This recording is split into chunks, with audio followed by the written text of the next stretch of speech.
what up? What am I missing? Something with General's Cry. This is the league. Oh, you mean for my next build?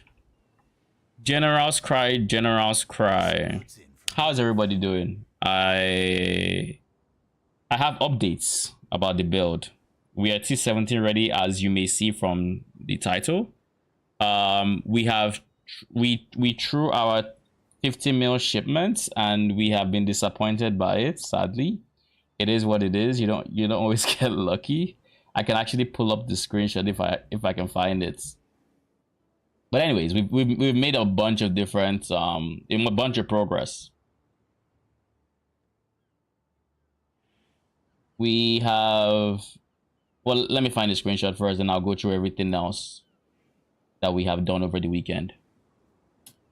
This is the screenshot of my last 50 mil shipment. As you can see, tattoos, I think I got one that was like 1 divine, 1.5 divines, but then everything else was kind of trash. Though I have started doing this in Arcane. This is easy money maker.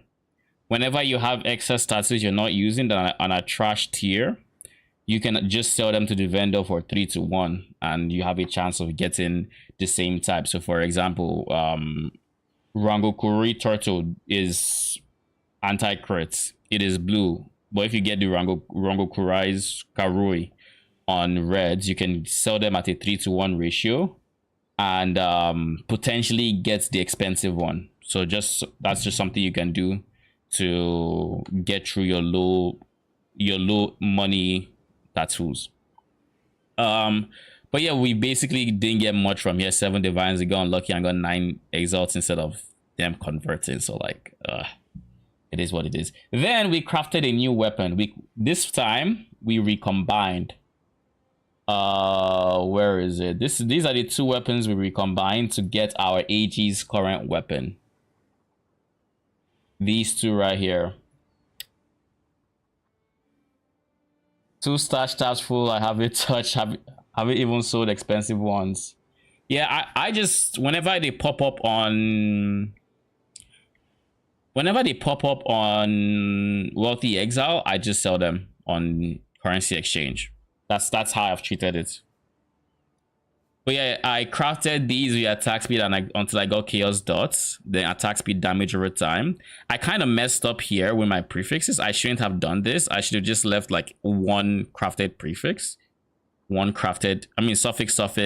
I should have left it at a random crafted suffix that is exclusive and recombine. But anyways, because I did it this way, it picked one of the exclusives and it then bumped out the essence, which is also an exclusive. But yeah, I kind of thought about it too late.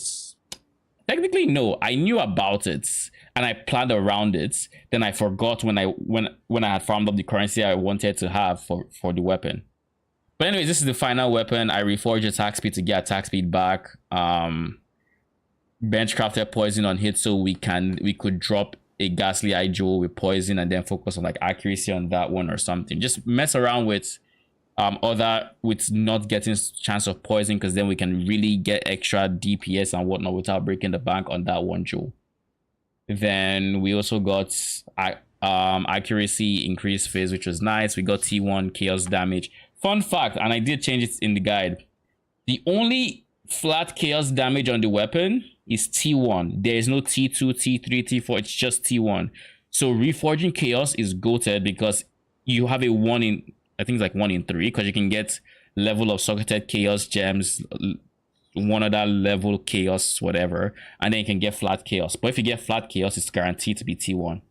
So we went for a reforged chaos to get this. For this one, I want to say we got it by reforging chaos. I don't think I added or removed. I didn't add a slash remove, but I think I just reforged and I got this. Or I slammed it on, something like that. I think I slammed it actually. Then this one. So this is weapon, well, this plus attack speed. So I guess I should pull up the actual final one, which is, where is the actual final one? This is the actual final one. Attack speed, the dot multis, fizz, fizz, poison, accuracy, yada yada yada. So this is our final weapon. Then what else? We also recombined our shield. So we opted to recombining the shield. So now we have this, which is +1 minion, 99 damage, max life. The suffixes I crafted because PDR is guaranteed if you just reforge fizz. And then I don't need avoid early ailments. I just got unlucky on this slam and I'm just going to roll with it until I'm ready to fix it. You know, when I have more currency bar. And then the weapon I recombined. We saw this was, I think I did this on stream. So this is the one that has 138 increased damage, level of minion skill gems. And that reminds me, there was something else I wanted to do. This weapon isn't complete until I get the minion still increased damage. Use that to make some legend. I guess I could live with this. It's just 3% difference. Then we stopped shifting our early damage into lightning and chaos, obviously, because we switched the shield. So now we have all res capped. Yes, that is a plausible reason to speak to Isla. We have all our res capped. Fire a bit overcapped, and so is lightning. I will probably switch the fire to cold simply because running ether, it reduces cold and lightning, so having them overcapped is an asset, whereas fire is only worrisome for... I could switch this to cold and chaos. And let's do that. I put this before I crafted the fire, or before I slammed the fire. By the way, that fire slammed. Just RNG being RNG. So yeah, we got reservation efficiency up there. To get our chaos capped, we had to buy a new one that was capped on chaos res and applied quality, but we were able to fit everything. We've also restructured our tree to pick up the stun block mastery. The reason we need this is because of one particular interaction, like literally just one use case with the... Let me find the jewel right here. That's still the Watcher's Eye. This guy, Blood Notch. Now with Blood Notch, so long as a hit stuns me, I am going to recover 60% of the damage taken as life. So just boom, I recovered the life back, right? Now, this makes me pseudo immortal to hits, especially because we are avoiding like other sources of stun immunity. We aren't scaling like any fancy thing with like Valerium, nothing like that. I don't want that. But the reason I say this one use case is a problem is whenever a cold hits crits, it then becomes a freezing hit. Whether or not it actually freezes you, it is a freezing hit.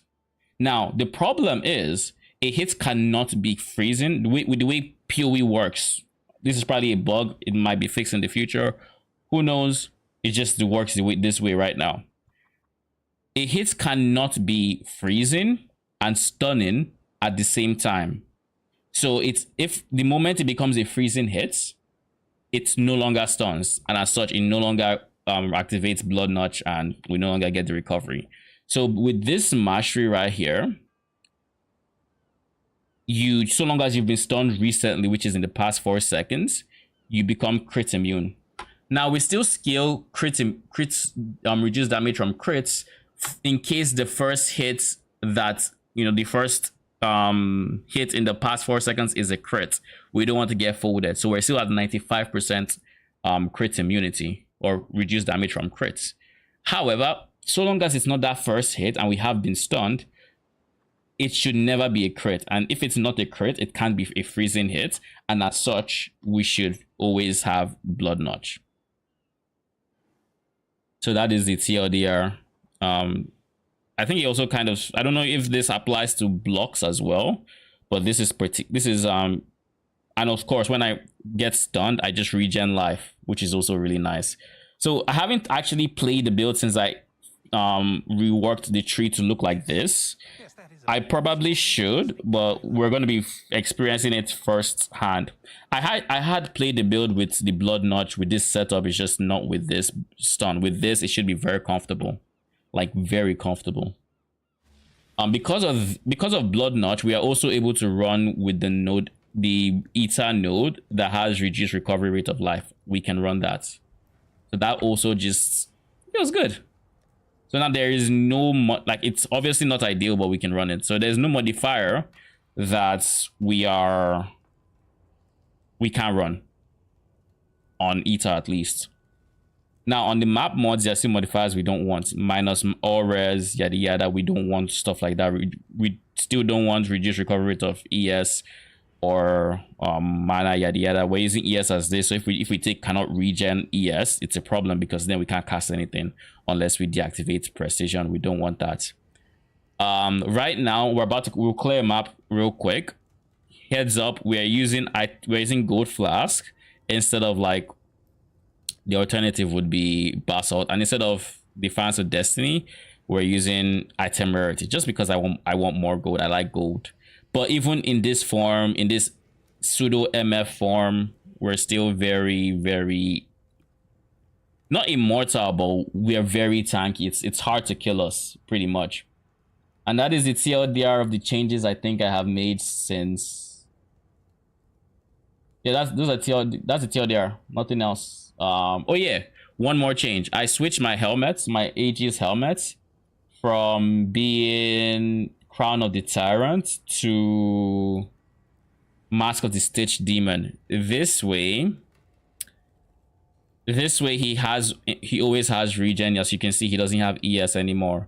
But just to make sure he doesn't get that much squishier by not having ES, we opted for modifiers like minion PDR here.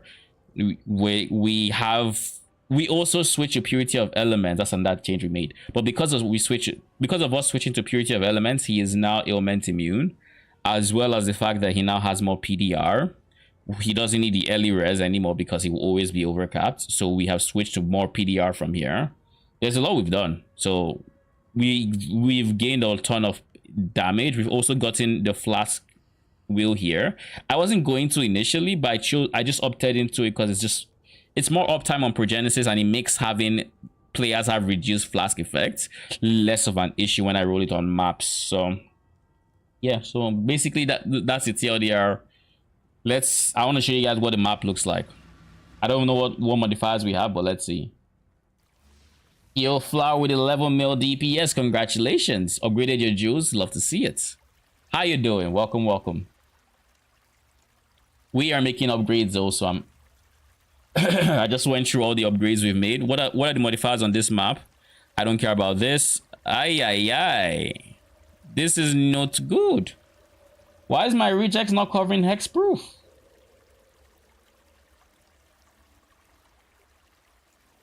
This should definitely be on my rejects.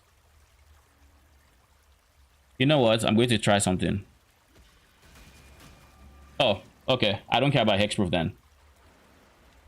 Because it means marks are not hexes. That's all it means. Marks do not seem to be hexes then. And if marks are not hexes, then I can still use Penance Mark. And if I can use Penance Mark, I'm chilling. But anyways, less accuracy, I don't care. Reduce flash charges, that's unideal, but it is the exact map mod we got those increased charges for. So we should still be getting our Progenesis with decent uptime. Previously, we would basically never have Progenesis up once we got this modifier, so.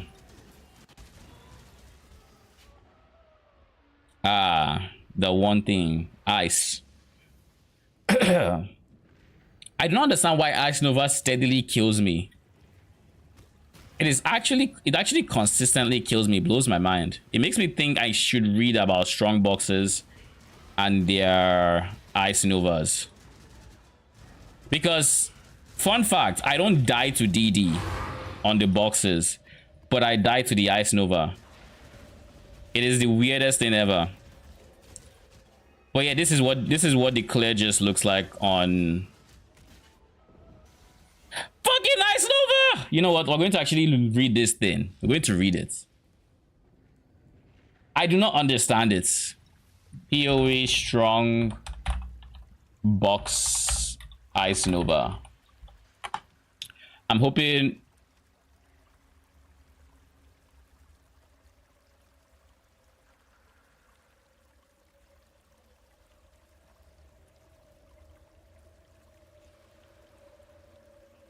Plus chest level on the box.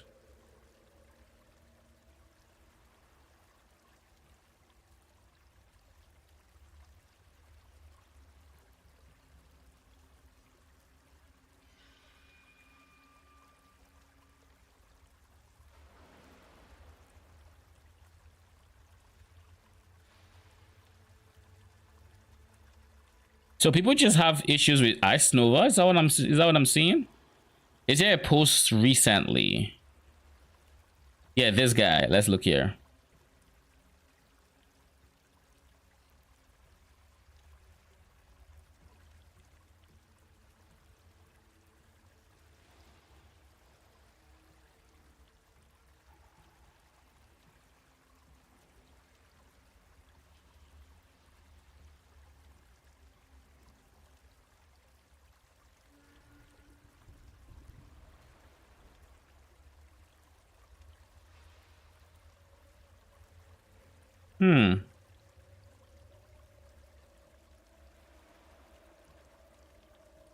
I wonder why. Like I don't fully understand how any of these modifiers, like we don't suppress spell damage, so we shouldn't even, we don't care about that modifier, the suppress one. I mean, granted, we have less uptime. Yeah, you're not gonna ice over me this time, you bitch. All right. Take a look at the new gems when you get the chance. Sure. Once we're done with the map, we should be able to look. So like it's literally the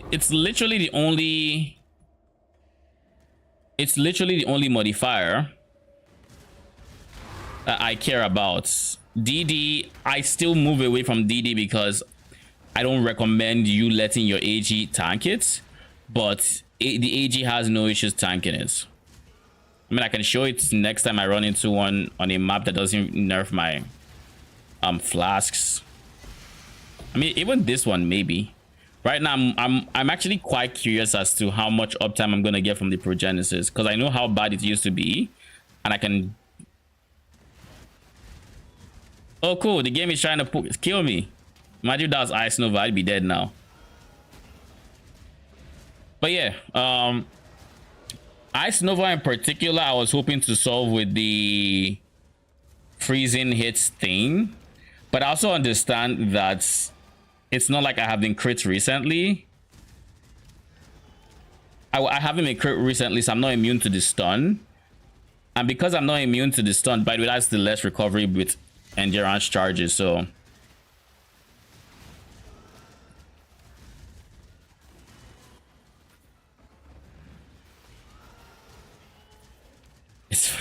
it's so stupid. The fact that I don't have to worry about explosion, but I have to worry about or rather DD. So like this. Oh yeah, it's off. You need your flask up to survive the DD. You need Progenesis up specifically. Or alternatively, you need a Defiance of Destiny. I'm running neither of these, which is part of the reason, I guess. I could have just pressed the flask in hindsight to make sure it was whatchamacallit. To make sure it was active. But oh well. I could have also pressed Molten Shell. I should press Molten Shell whenever I think I might be in danger of what's the name of that thing? I forget the name already.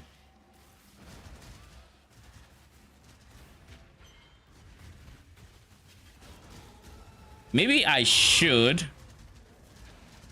Maybe there's a universe where I actually take reduce flash charges and remove it from my rejects, so I don't run it. Maybe just a thought. Wouldn't be the worst idea. But yeah, those are the only things that currently kill me. I actually want to run a sample T17, but if I'm running a T17, I'm going to have to swap the things. I'm not going to run it with this gear. But yeah, we can just run this T17. This has reflect early, so we're not gonna run that. Hear me out. Oh yeah, Kyoflower, your POB. Let's look at it. Before I forget. So what am I hearing you out for? What is this crazy idea that I have to hear out? So you said, so you go, you said new gems, right? So that's, dot multi. Oh yeah, your bleed, okay. Physical dot multi. Dot multi, physical damage, nice. You've gotten a lot of dot multis. Nice, nice. One modifier to consider while you're looking at jewels, and this is not like uber, like it's not do or die, but just an extra modifier to consider trying to get is max res. So like this has a crimson jewel, it can have max fire res. This is a viridian jewel, so you can have max cold res. This is a cobalt jewel, it can have max lightning res. If you can raise your max reses by even just 2%, you know, you're chilling. That said, where's your chaos damage going? Oh, you need chaos res. Is something not being calculated? You need chaos res ASAP. Chaos damage is your absolute bane. You hate everything about chaos res or chaos damage. I'm guessing right now if you die, it's definitely chaos.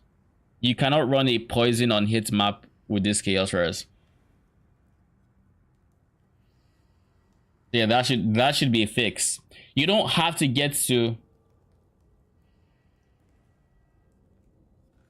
You have 0 as in 0, or you have 0 as in you're not getting anything, so minus 60. If you have actual 0 and you want a map, I would suggest there is no easy fix, huh? Block is nice. We are going, what are we going, gladiator? So we have the 50% block, so we get to attack block cap easy. Do we need Rumi's concoction? I guess it does take you the rest of the way. Because what I'm thinking is just get slightly more block on your shield, but your shield has suppress. So that is the thing, right? You can, in theory, where's your Val buckler? Just swords, please. It should be up here. Where the hell is the Val buckler? Am I blind? Corruption badge. Oh, yes, I am blind. So in theory, you could suppress is a suffix, and so is plus block. So in theory, you could just get a shield that has plus block. Try to recombine them together with suppress and block to get your extra block chance. Then with that extra block chance, you can drop Rumi's concoction and run an amethyst flask. Because you, with an amethyst flask, at least like while you're mapping, it's not as bad or as noticeable, unless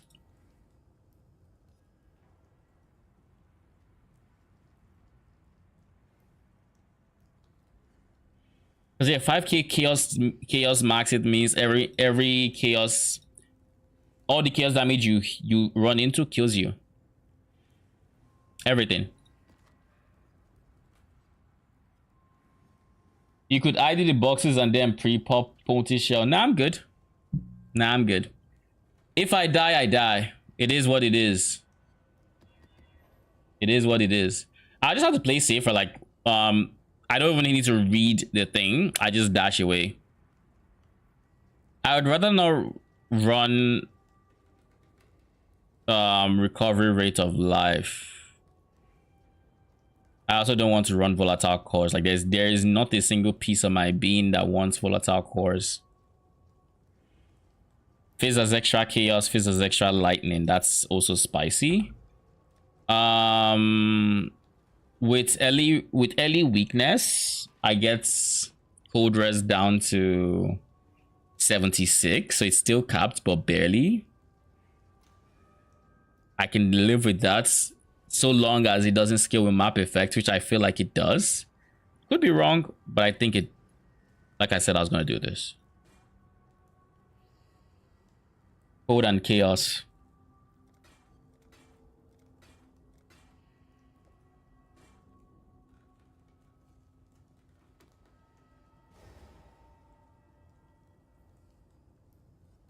Okay.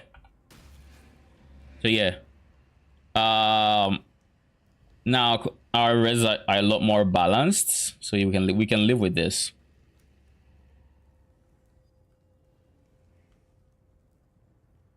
I don't think early weakness does on a Fable will literally. I mean, you have a point. Do we run this map for science? Burning ground, early weakness, temporal chains, Vaughn, phase as lightning, volatile. Ugh. Like I read everything and all I hear is volatile cores, man. And then we have random shrine buffs on unique monsters and what shrines could they have? That's the question. I'm not running too many unique monsters, I don't think, except like rogue exiles.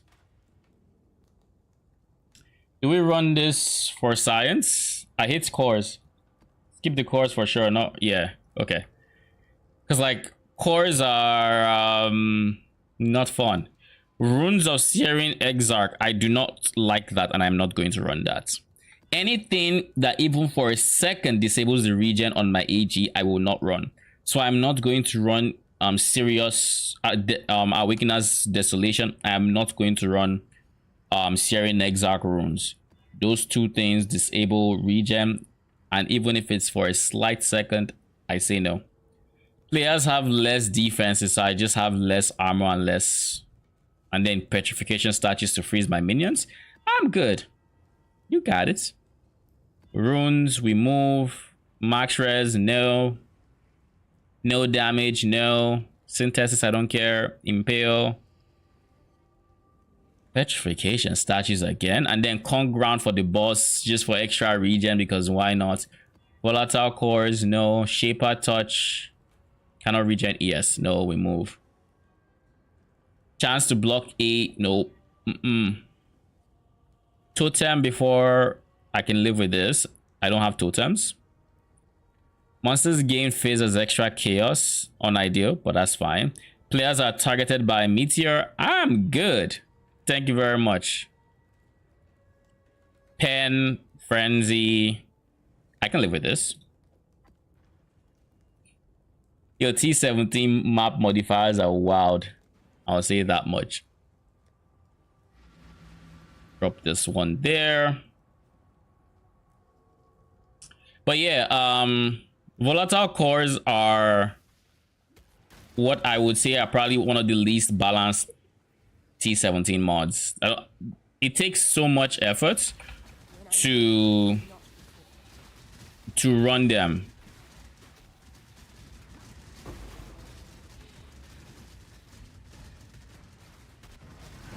But yeah, this is pretty much what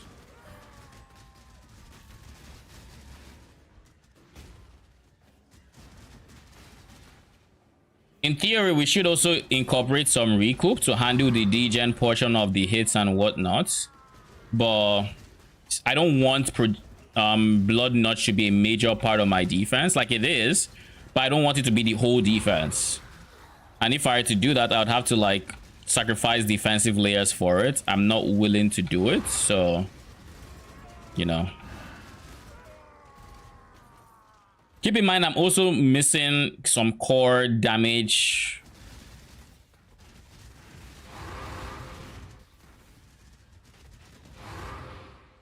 I'm missing some whatchamacallit.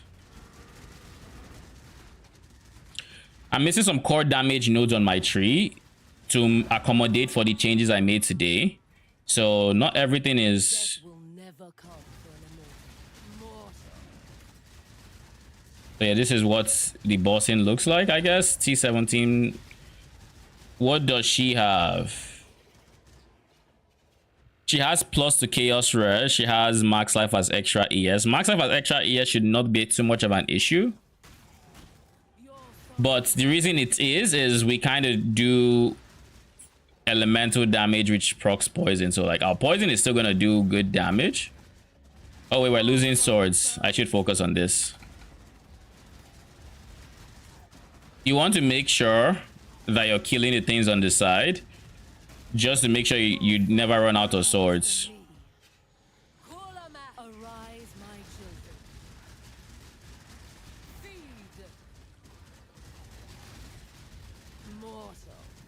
Degens are still sort of an issue for us.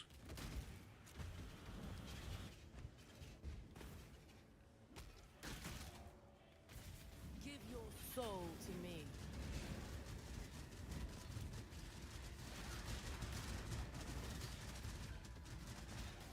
This guy that turns invis. Your soul burns for me.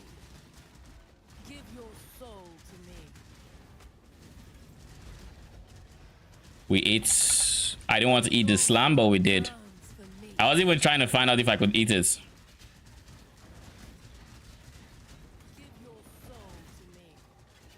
Who did anyone taunt her?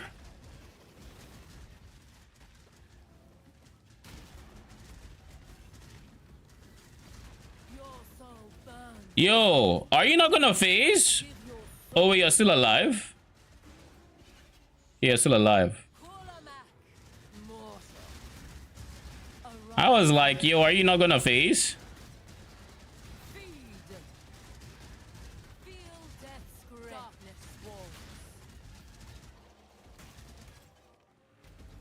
Think I got them all?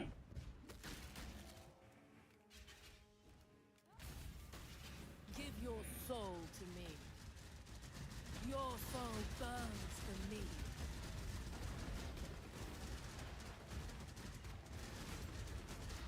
But this is kind of what it looks like when running T17s now. I don't really have to stress too much about mechanics. Like I still do. Like I still need to worry about dots. Dots are not. The build still doesn't like dots. Nothing has changed about that.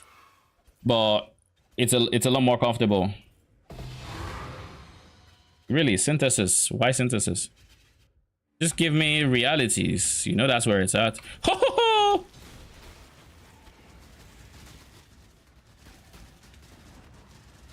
You see those circle things? Fuck those circle things. I don't think they can kill me simply because I have become, you know, I did the thing with the anti-crit, so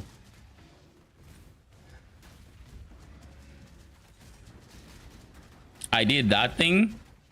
But so they can't, it's gonna be hard for them to one-shot me, though it's not impossible. But yeah, it's like I haven't done protocols yet because I hate dying to it, but I'm curious if I can face tank it now. After all, it's fire damage taken. I mean, in theory, if you can eat big fire damage hits, you should be able to. In theory. The question is, can you?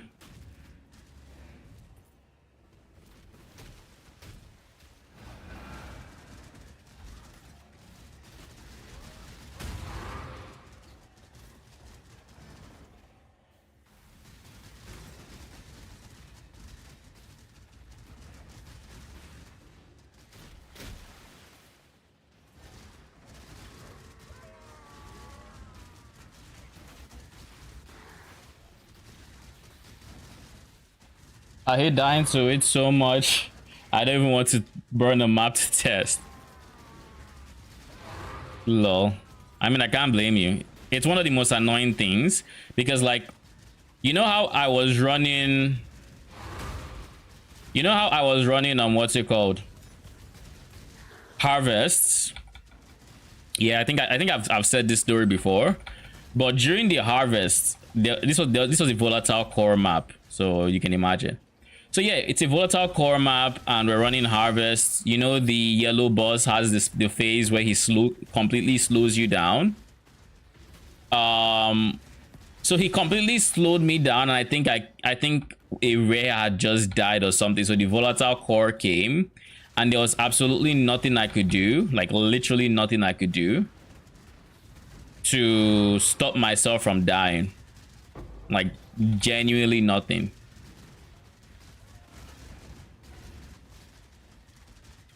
When I'm ready and not before.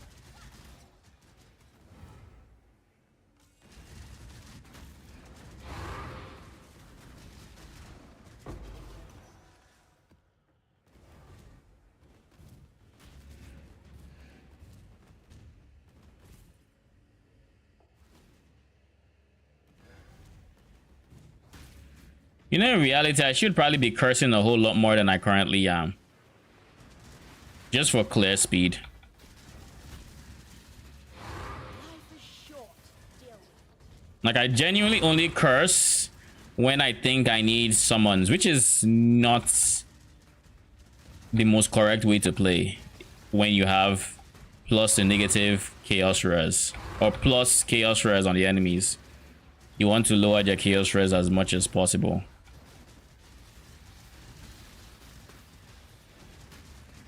For poison specifically, at least.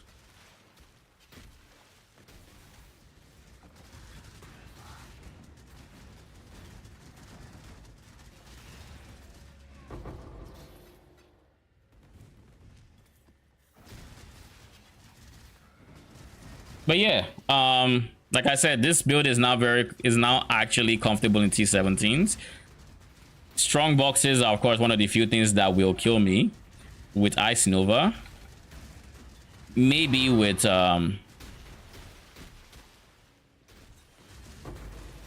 maybe just maybe with I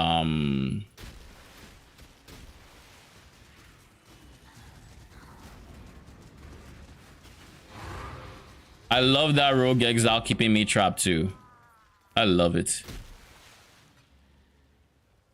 Approach, challenger. Okay.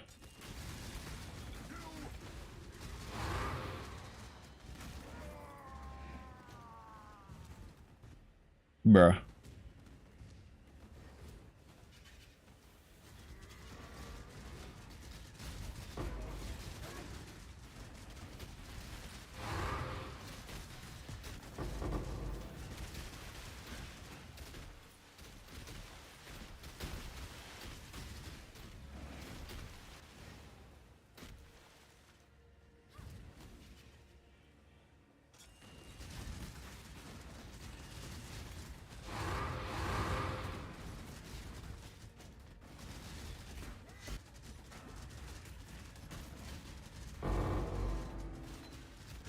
That's a lot of gems.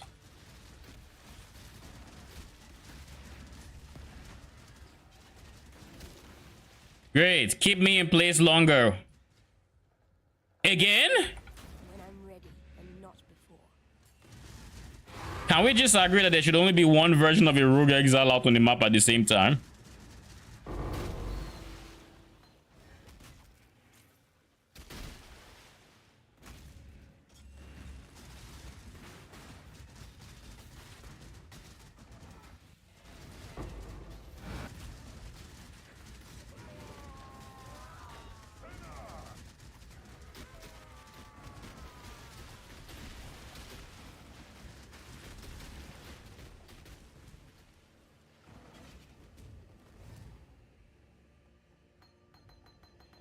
Too much clutter.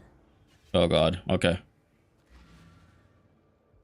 But yeah, I'm happy that I'm kind of very happy with the way the build has turned out so far. There was a point where I really wasn't sure how I was going to bring it to this point, and overall I think I would recommend it. I think it's actually at a point where I would actually recommend it, where it can be played through all content. Probably not the best for bossing though, but you can make it do. Like, I can run an Eater after this just to show what that looks like. Well,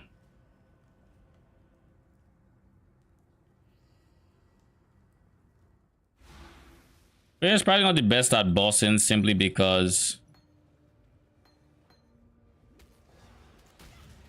of, I mean, Chains of Command has never been the best at bossing, but this one is decent at bossing, ironically. So these are the creatures that spawn these danger bubbles, by the way, in case you've ever wondered where they come from. It's those gargoyle stone dog things, pretty much. I only got one altar in the entire map. Huh. Guide soon. I should be making a guide soon, yes. I don't know when, because this weekend would have been the best time to have gotten a guide out, but I didn't have the currency until, like, I had to farm the currency to get it to this state. So now that it's at this state, I can make a guide. So it's probably going to be out next weekend. T17 with an Anime Guardian. Here are my thoughts. This is not an, I mean, this, I wouldn't call this an Anime Guardian build, because we saw what the Anime Guardian build looked like, and I will not insult my current build by calling it an Anime Guardian build. No, it is a Chains of Command build. It is Chains of Command. It is the Anime Guardian weapons whose AI is amazing that are being used in this build. This guy right here has shit AI. I hate his AI so much, like so much. Okay, I'm go efficacy for Eater. Then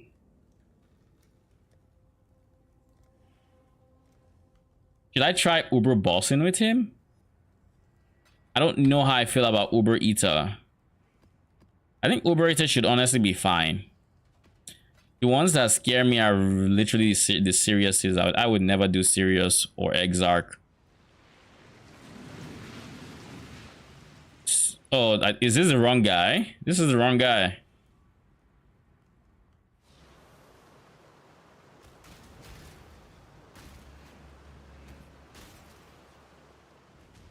You must win this one for me, my champion.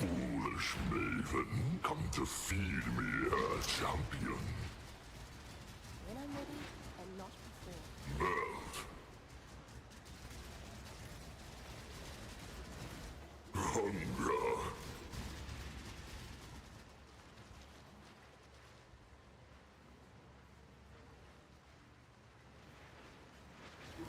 Feast.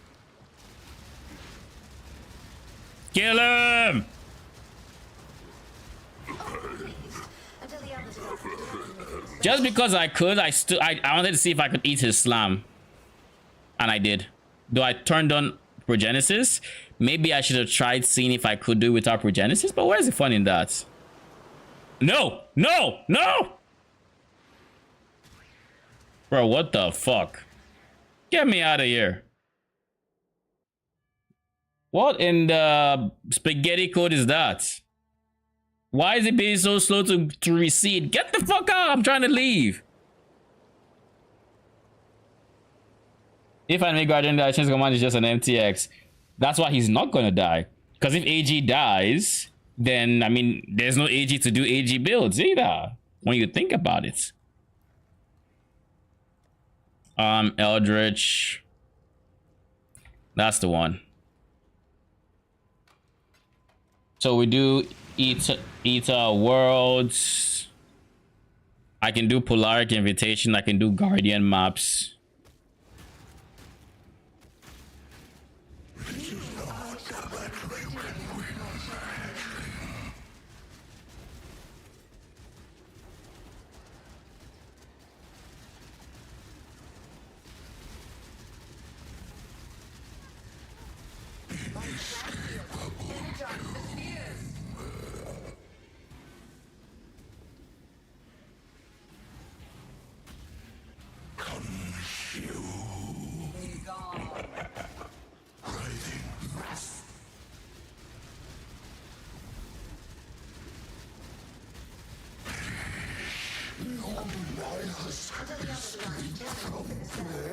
Ooh, inextricable fates.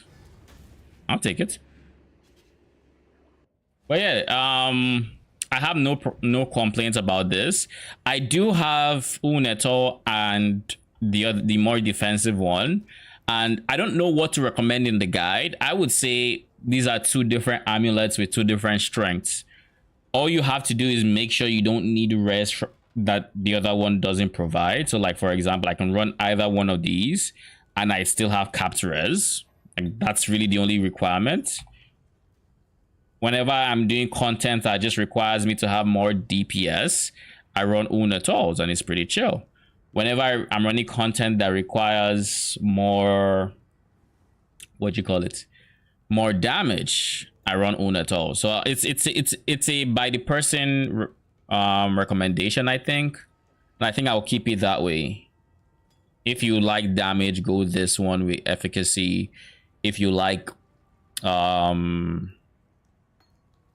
if you don't like, if you hate dying, then go Defiance of Destiny. Or you could be like me, you could have both. They all work. If I have Defiance of Destiny, there's a very good chance, not a very good chance, there is an okay chance that Ice Nova doesn't kill me. And I think the same can be said if, I think I already have you. Which one is better? Where are the rolls? So max life is the only roll. And the other one is near perfect. So into the grinder with you. Is there any other boss we should be testing with this that we should showcase? We can do Maven, but Maven is not something I want to do with my AG because she disables regen. Wait a second. Wait. Let's see something real quick. I still have you open. Close. PoE Wiki. I want to see what it does. I think it stops all sources of life recovery. In which case, yeah, it's kind of just fucked. But if it's regen or anything of the sort, he can still make do with the dying swords.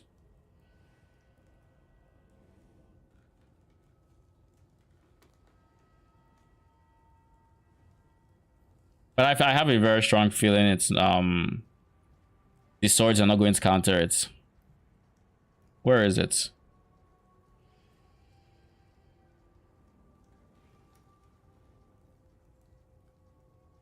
Ball, lightning, proj, ion cannon, brain phase. This is what I'm looking for. Brain blasts. This is a Jimmy Neutron. This is whenever I hear brain blast, I'm thinking Jimmy Neutron. Brain beam.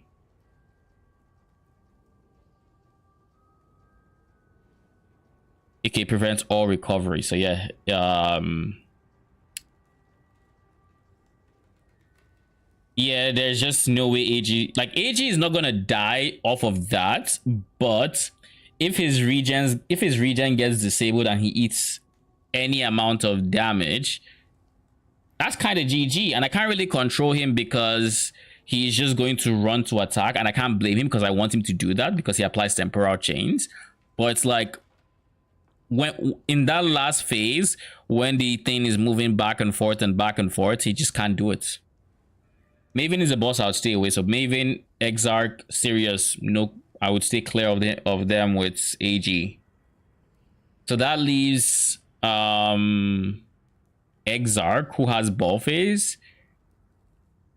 Ball phase we can't do unless like AG really sticks on us. No, Exarch has runes that disable regen.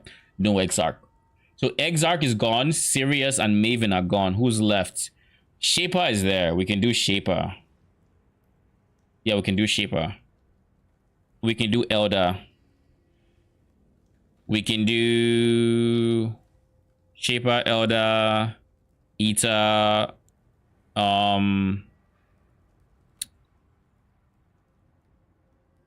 Cortex. Let's do Uber Cortex.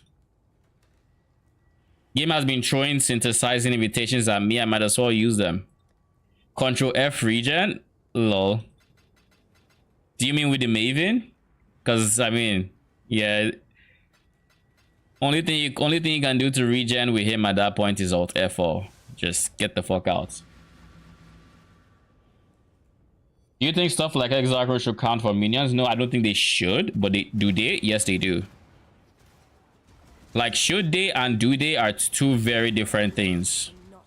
Very different. You know, it's sad, but it is what it is. Oh, I didn't go Defiance of Destiny. Yeah, it's fine.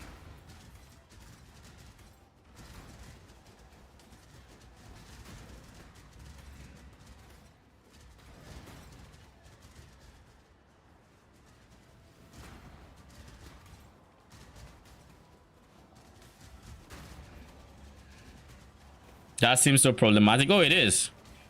You just can't do certain bosses because you decided to play minions, and there isn't much you can do about it.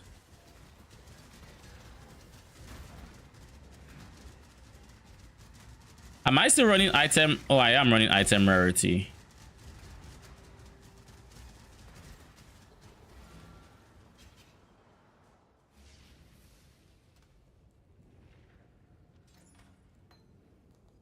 Actually, we'll swap before the boss. I want to level up rarity to max. Surely you can tank Cortex Slam. I mean, one way to find out. You know.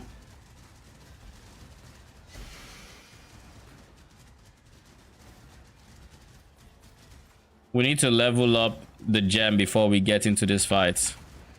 I want item rarity maxed out so I can replace it.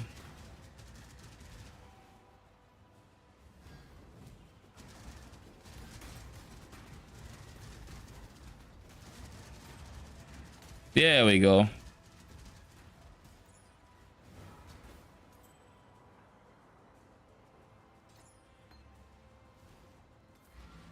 Like I said, one way to find out. The problem is he's going to do this whole spiel, and in all this time our weapons are just chilling like, oi. Aldo had some ingenious designs hidden in his memories. Observe.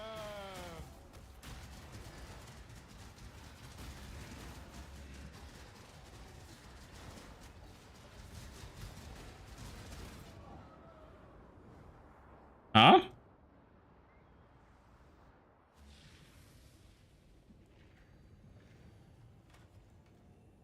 What? Did I miss something?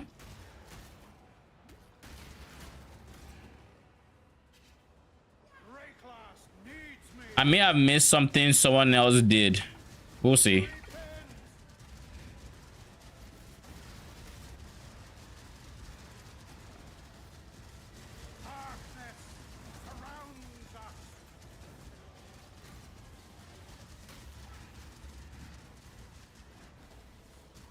Oh, I see. It's probably the ground dots.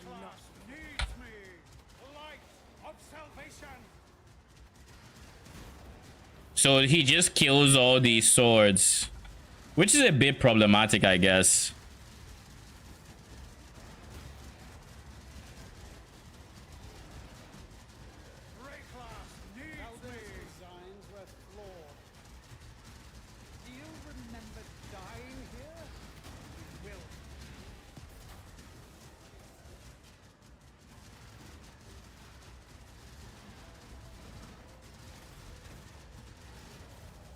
So yeah, I need to be very careful of those pools. They will kill me.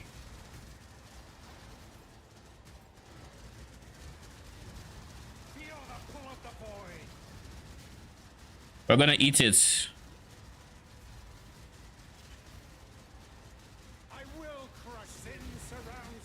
What happened? He said fill the pool of the void and he didn't pull me. What gives?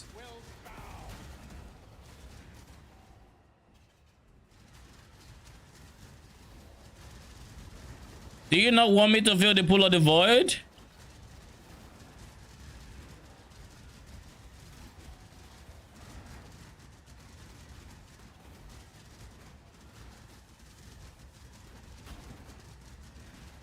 Oh, by the way, Eduardo, as for how much I have invested into this build, it hasn't been a linear path like my other build. I could try to come up with a rough estimate on... I should probably do that.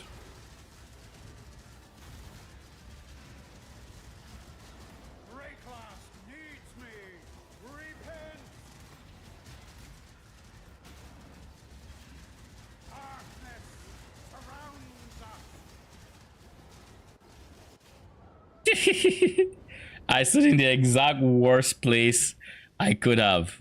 I literally jumped into the spin as he was spinning in the exact direction he was spinning.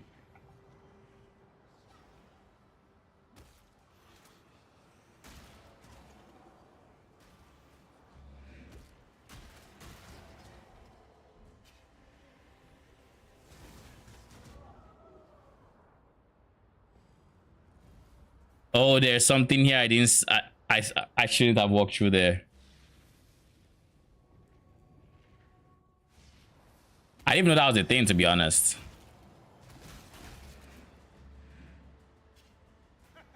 Yes, be.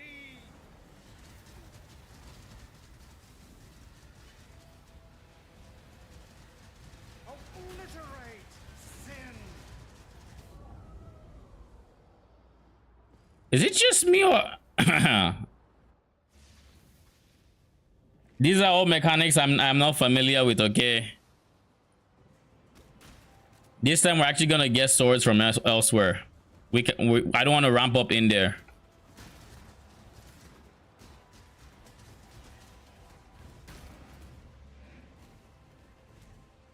Light of salvation. Repent. Like, I do not know what this electric guy is doing, but I know I don't like it.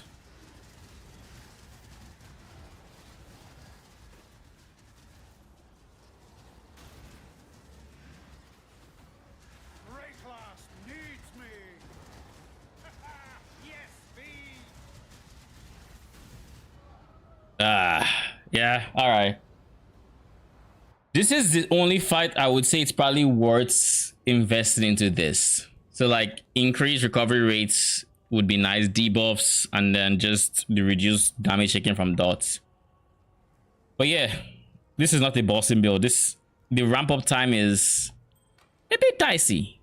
You know, you have to ramp up, and in the ramp up you can have your minions die. Oh wait.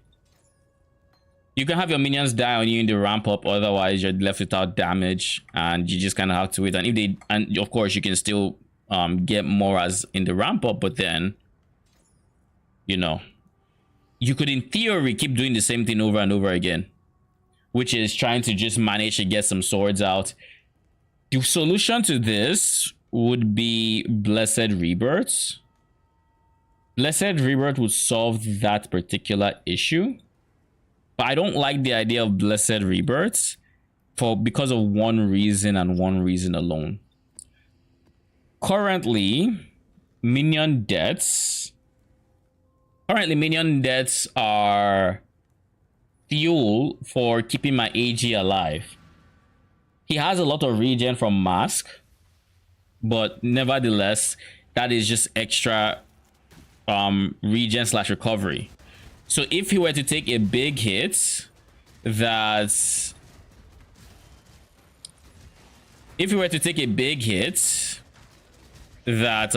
do you call it? Kill it, please. That would take a large chunk of his life and leave him near one shot. What would then happen is his swords would die first and give him life. So it basically maximizes his survival potential. It's the same reason I am kind of comfortable with him eating DD, because his swords would die before he does, and DD is not just one big hit, it's multiple explosions. So like that's what DD looks like when I eat it with the flask, of course. But I need the flask to eat it. But yeah, as I was saying, what was I saying? Yes, because DD is not one big hit but many small hits, his swords die before him in the damage sequence. And because they die before him in the damage sequence, let me just take this. I mean, then because they die before him, they would heal him and he can go on with his day living as he's the cornerstone of the build. I do not want a situation where he dies for any reason. If you are saying Dot as for what was killing me, yes. Dot is like Dots are the bane of this build, pretty much. Where our defenses are really effective against hits, but against dots, our defenses are like most other minion builds. It's Leech. Leech is our biggest defense. And aside Leech, there's some regen from having minions die with life from death. But like that's about it. I could in theory get a second life from death node. And I guess with the second node, they would regen more health. Maybe that would that do anything? I mean, he would be more resilient to those one shots. Oh, nice. Take it. Slightly too much health on those mobs there. Slightly too much health. Because I think I did have DD up. I didn't have my defensive up, which is but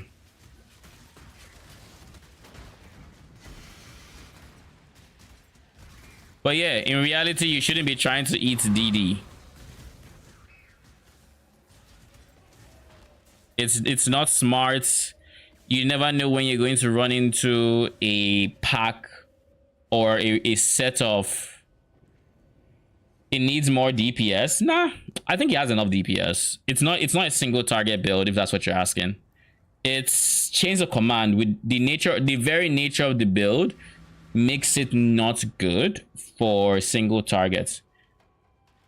For DPS, I can easily do a bunch of more things, but for the Cortex fight, the reason we weren't doing damage is because we didn't have the AG is not the source of the damage, it's the weapons, but the weapons were dead.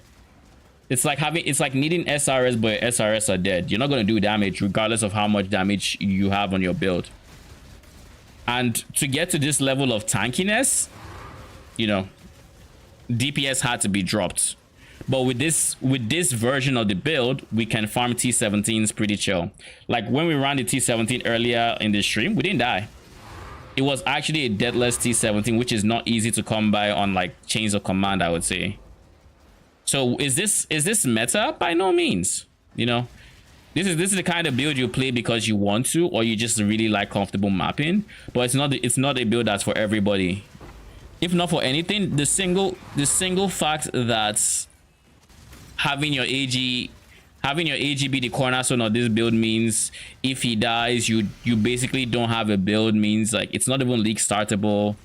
It's like there's a lot of like things that could put off people with the build, and I get that. Do I like the build? I like it a lot. Like declare is fantastic. Single target is good, and as for the single targets, this is a plus 44 chaos res map, so enemies have more chaos res than they typically would, and this is the boss. If you want to see what a single target is like, this is the boss. And again, this is a poison build, so of course there's ramp.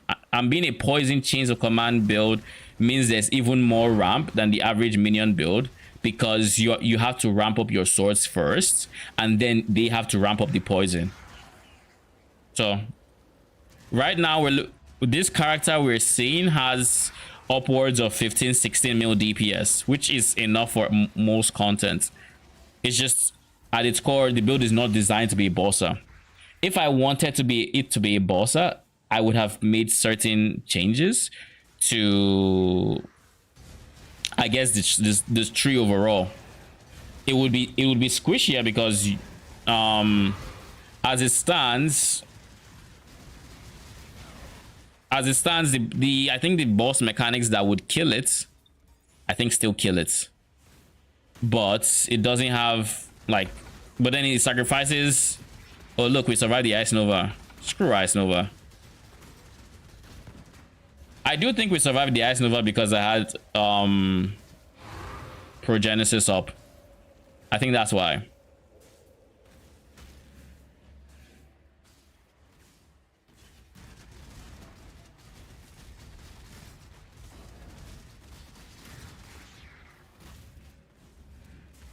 Thanks for bringing that build. I think I saw a similar build, but the guy is Indian. I don't on any of his videos. Thanks again. Oh, you mean this build? If you want to play it, I mean, just be warned that your AG can die. Now, with the way I have set up this build, your AG shouldn't die.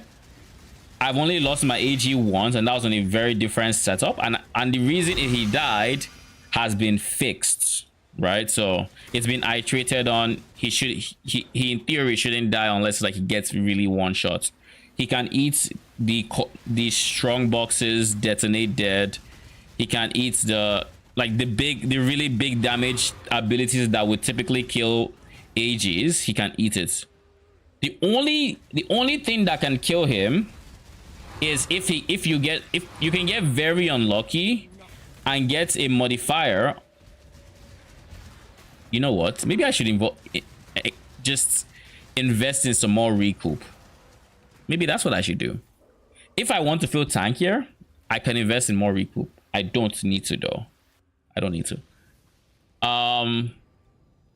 But yeah, as I was saying, there's one situation. How are you doing 8 more Jungle Valley? Think of trying Jungle Valley for a bit. What do you mean? How am I doing them?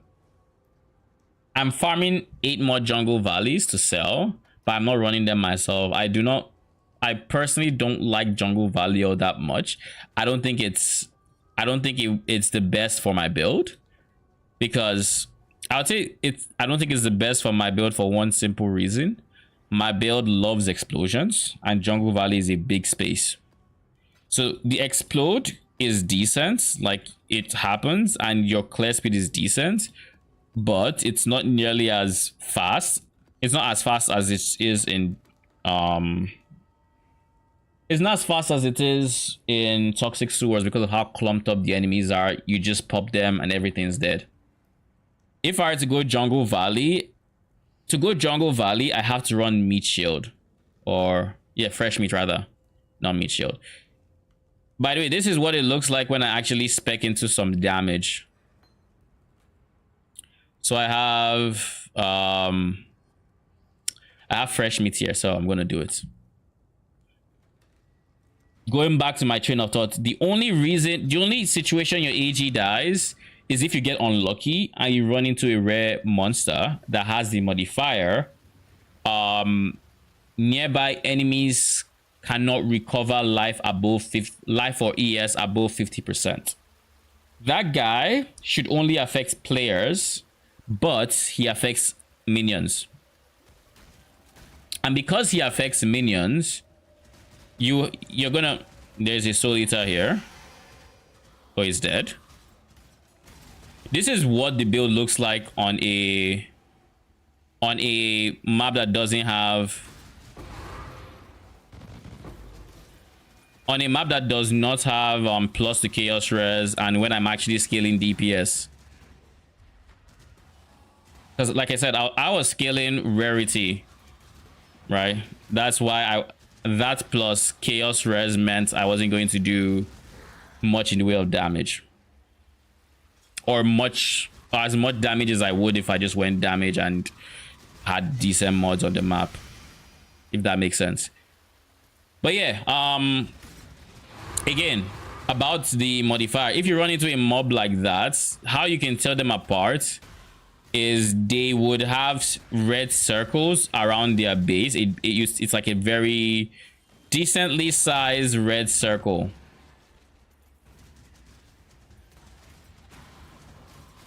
The only way, if you run into, you know, I saw Ice Nova and my brain had like half a second to react, but I was talking, so I didn't react. Anyways, it doesn't matter.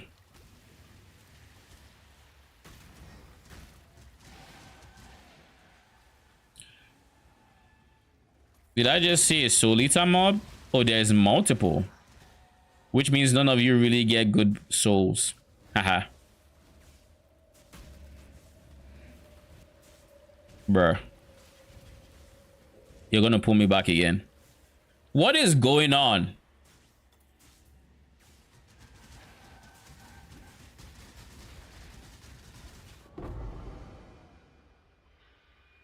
Huh? Nah, I have to see that. What happened there? Did she spawn exploders? Is that what happened? Did she explode a corpse? Did the strong box do something? I am so confused.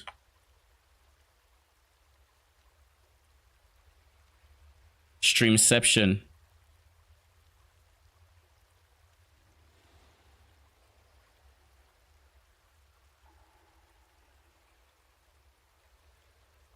It's a Solita mob. Okay, cool. This...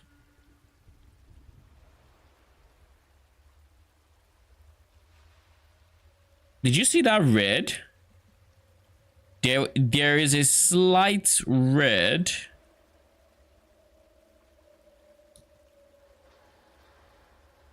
In the moment I die, you see red. Look. Was that like a DD?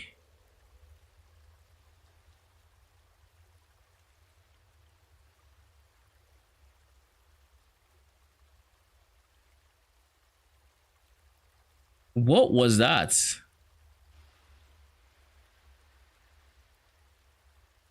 I don't know what that was. Doesn't matter. So what was I saying?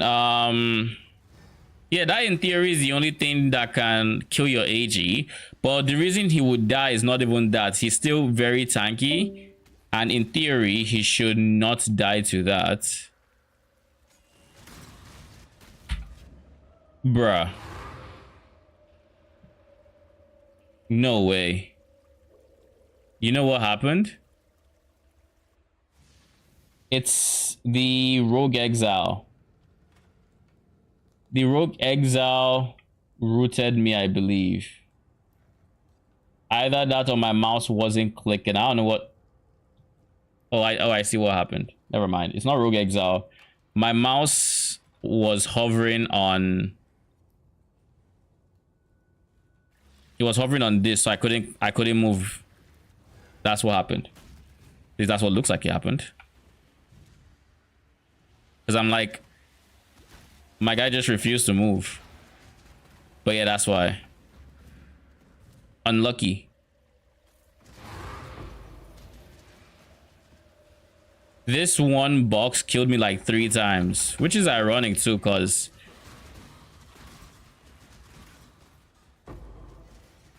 is this an AoE map?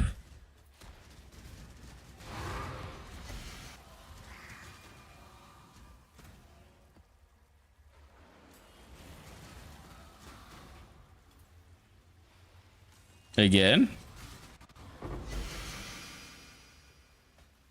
Ah. I don't care about you. What do you?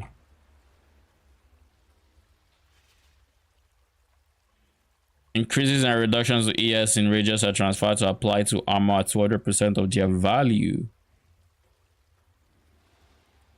Huh? So wait a second. I can use this here to get... No way. So then I would be getting 13% increased armor from here. 25% increased armor from here. 14, 15, 30%. I'd be getting a shit ton of armor from these nodes. And keep in mind, these are 200% of their value. So in reality, this is 10. So this 18% increased armor. This is 20, 35% increased armor. This is 18, 18, no, 18, 20, 24.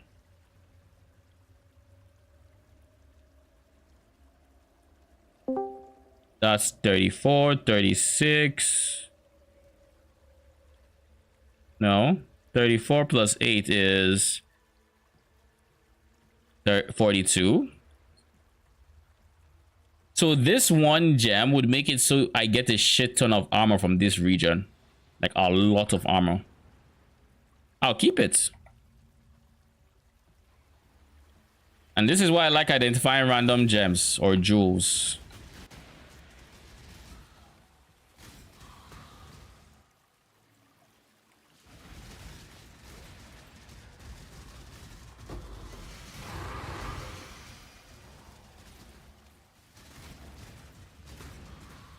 Also, there is a universe where I just start running Defiance of Destiny in all content. And the reason I would do this is I get tired of dying and I actually just want to level up, because I'm currently missing a few key, and I mean very key, DPS nodes on my tree in the form of this.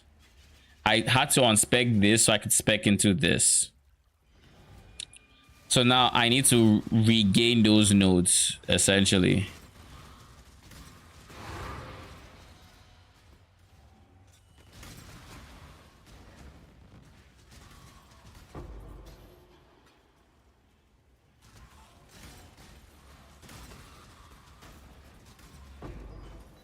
Aha! That was a frost nova. You ain't kill me this time.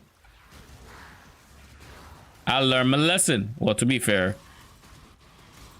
you should always run away from strong boxes when you open them, unless you can just eat everything, which I can't.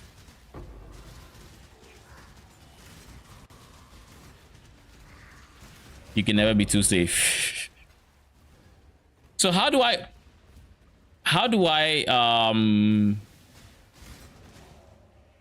get to the point where I can tank those frost novas?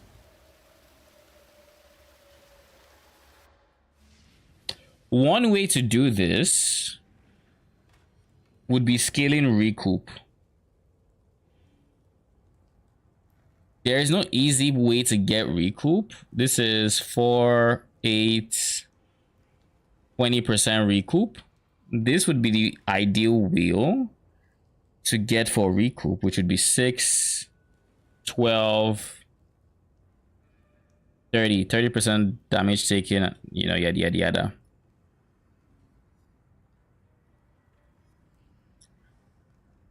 But it would take how many points to get to 1, 2, 3, 4, 5? 5 points to get there. Not only 5 points, I might need the 6th one for this. If I were to deactivate this and go back to my old model, I would have 1, 2, 3, 4, 5, 6, 7. 7 points. So that's 1, 2, 3, 4, 5, 6, 7, 8, 9, 10. So 1, 2, 3, 4, 5, 6, 7. That's 3 extra points. That gets me to 1, 2, 3. I still need 2 points from somewhere. I don't want to take it out of here. I really don't want to, but I mean, I might just have to take it out of flask gained. Either I take it from there, or what's the alternative? Is there an alternative? I don't think there's an alternative. Everything else is important. Minion life and PDR is very important. Leech insanely important. Eldritch battery important. Every jewel socket is important. We can't lose a single one of them. Now, granted, we could actually drop this one and put it like here, but like that's about the extent of which, and that's still 4 points, by the way. We just lose stats that we probably want to have instead.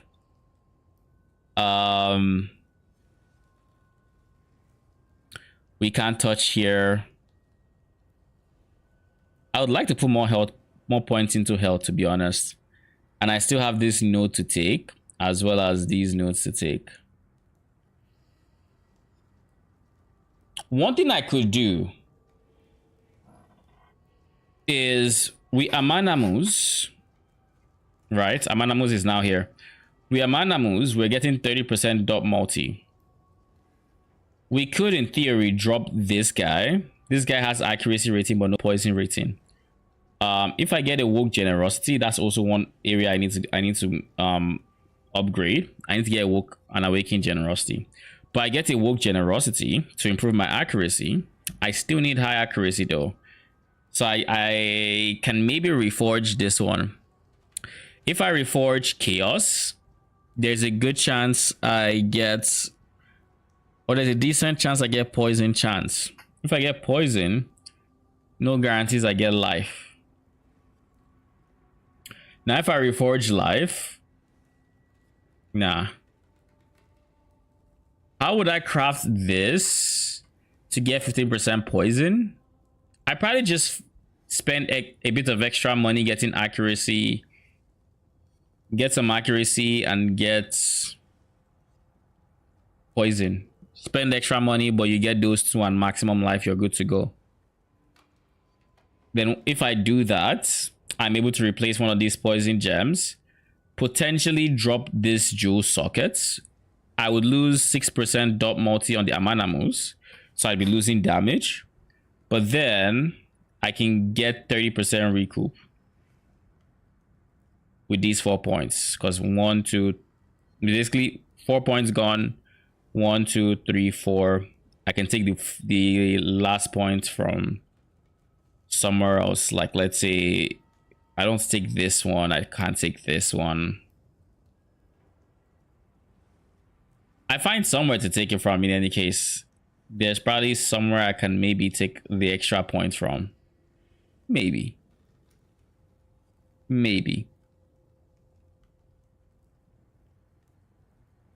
Kind of unlikely. I could take it out of here, put the points here, remove this, but removing these sources of max mana means I fall back on my precision level, which is not the end of the world, to be honest. But I don't want to lose more life, because I'll be losing 5% life. But for the price of 5% life, I would be getting 18% recoup. Because with this level of recoup, like 30%, and Progenesis delaying some of the damage I'm supposed to take from life loss, and then this guy giving me life whenever he stun me.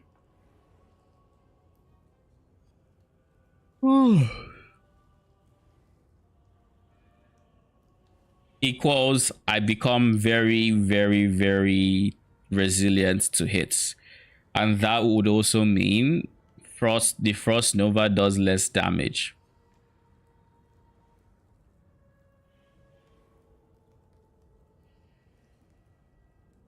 Yeah, pretty much. So then the question is that worth the investment? Is that worth losing the amount of damage I would lose?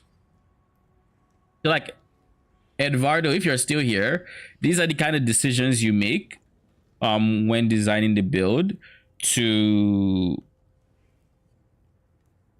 A, get more tankiness, or B, get more damage. Up until a certain point, you can't really just get damage without sacrificing something else, or tankiness without sacrificing something else. So like, that's kind of where this current build is at, where it has the right amount of tankiness to be able to run the content I want to run. Now it's going to die here and then naturally. It is the way it is. It's just whatever. But more times than not, I should be fine. And realistically, I should only be dying to Ice Nova on the box. And I guess a few, and dots will also kill me. I want to keep this somewhere I will see, so I remember it's a thing. Because in theory, let's look at PoB real quick. There's something I want to check.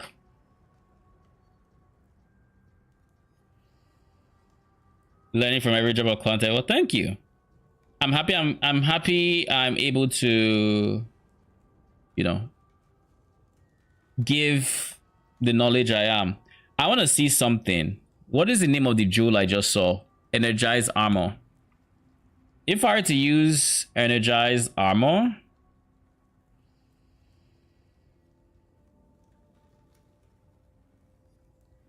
if I get energized armor, I go up here. And for now, I'm going to ignore the DPS because that's not what I'm thinking of right now. I'm looking at the armor itself. This is 249, correct? So most of that percent is coming from here and here, this combo. So now we're at 60% armor. If I change this to energized armor, we are still at 60%. But if I were to then do this and this, we get levels of armor rivaling this area. And then if we go this and this, we get 382% increased armor total, bringing us to 46k phase max hits, or being able to mitigate a hit of like 8.7k. We're able to mitigate 2/3 of a hit of 8.7k, which is a lot of physical damage, because in reality, most things that do physical damage are not going to hit that hard. And even then, that is 8,700 after our other sources of PDR have applied, because we have other sources of PDR. We have Bone Barrier giving us 10%. We have Endurance Charge giving us 16. We have Watcher's Eye giving us 8. And then the Pantheons can give us a total of 13. It's a can. This is, of course, using Molten Shell, I believe. If we turn off Molten Shell, we turn off Flasks, which, I mean, are kind of situational. We still have 45k armor, which is a lot of armor, to be honest. You know the fun part about this? Something like this. Let's ignore this build. Imagine if we were running a fourth vow. I spelled fort wrong. Imagine if we were running a fourth vow that made armor also apply to chaos damage taken from hits.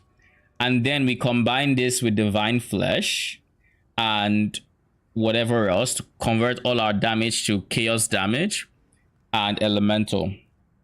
That would mean early damage would have to go through chaos damage. It goes through the 75% chaos res, right? It's reduced by that. And then 80k armor would then be applied to it. So I'm going to do something. Don't save. This is the version that's converting everything to chaos and Ellie. Now, if I were to do the exact same thing I just did, this is just defense showcase, by the way, of something you could do that would potentially give you a whole lot of EHP. So let's say we were using Fort Vow. So this is not a change of command build, it's just Fort Vow. Look at that. 81k Ellie max hit, 94k chaos max hits. And then this is without energized armor. So if we then go ahead and do energized armor, and then we do this, and then we go energized armor, it doesn't increase. Why doesn't it increase? Because this is the maximum amount of mitigation you can get from armor. So like, oh wait, there's also the fact that I haven't selected anything here yet. Okay, never mind. Max hits go up. Chaos is now 105k. Ellie is 86k. This would be a very tanky character. And then because it's armor, your physical damage is already padded. So you just end up being bloody tanky. You know what? I want to make a build around this. Not an armor stacker because I can't really armor stack with minions. But I want to make a build and use this as a template. So I need to just keep in mind that this is there as a mechanic we could use to solve basically everything. It would have to be something that doesn't require the chess piece slots. So a Spectre build could run it, for example, because we would need Wraith Lord, right?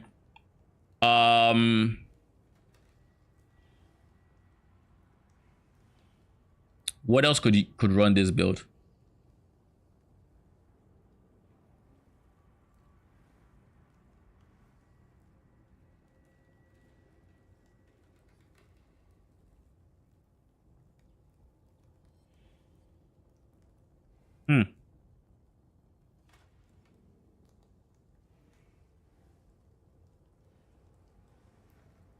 Anyways, what can I do with this? What build doesn't need chess piece? It has to be a Spectre build. If it's not a Spectre build, it can be anything else, like literally anything else. But anything else doesn't really intrigue me per se. Is there a Spectre I can use to unlayer with this, with these defenses? This is using a Font of Thunder, so it's not taking advantage of block. If we were to take advantage of block with this build, we would be near. Even more so if we were able to make this work without the shield, i.e. Sublime Vision. If we went Sublime Vision, Purity of Ice, Watcher's Eye, converted everything to ice and chaos, our shield remains open. We can go Lucky Block. That can give us up to 90% block. We then have Purity of Ice scaling with effect, so we can easily get to a, let's say, 84% cold max cold res. It can't be a chaos build either for what I'm thinking, because then I would have to go on natural strength. So no, it has to be an elemental build or physical damage build. What else? It would have to be a minion that's very, very economical with its DPS.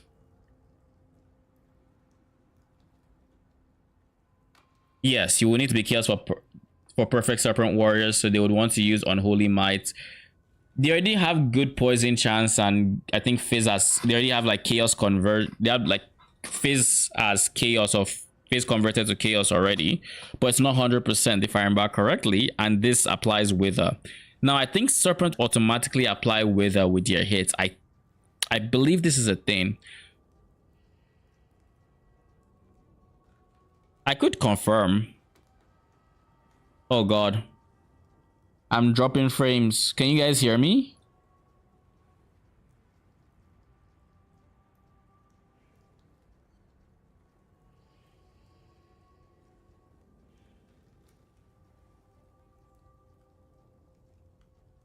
Yeah, connection looks like it's just wrong one.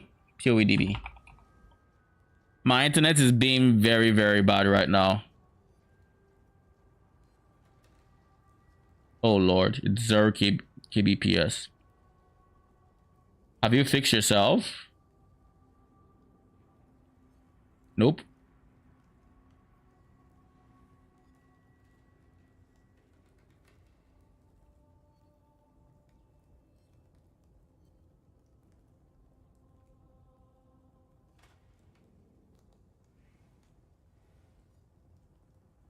Come on.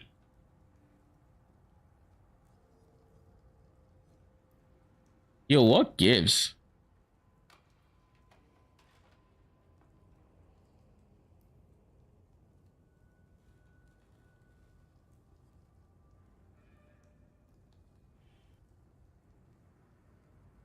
Well, we're gonna give the internet some time to try to catch up. Oh, we finally loaded the page. Maybe it's coming back. I can hope. Nope, it is not. Or maybe it is. We can be hopeful.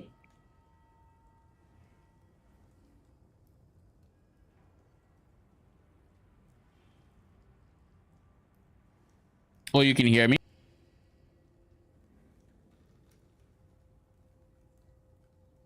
Eduardo, can you hear me on Twitch? If you're still here.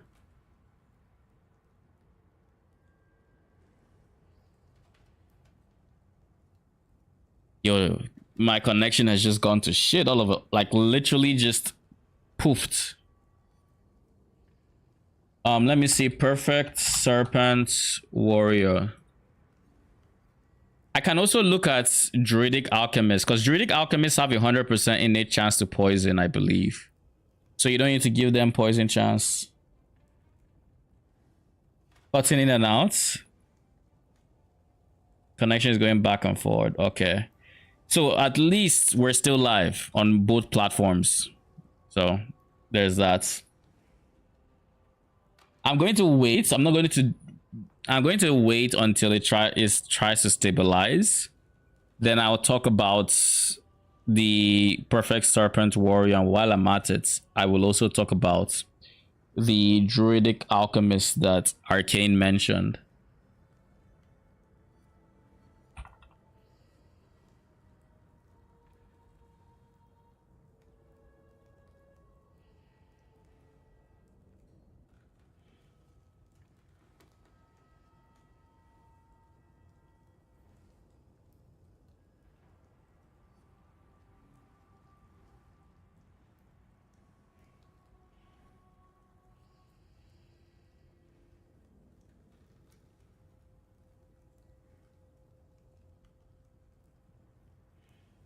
It seems Twitch is a bit delayed, I think.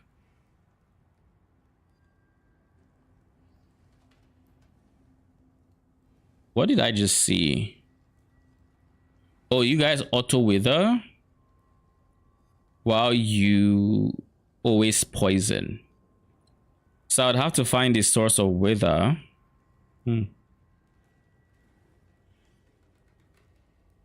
Okay, BRB, let's give the internet a bit of time to stabilize.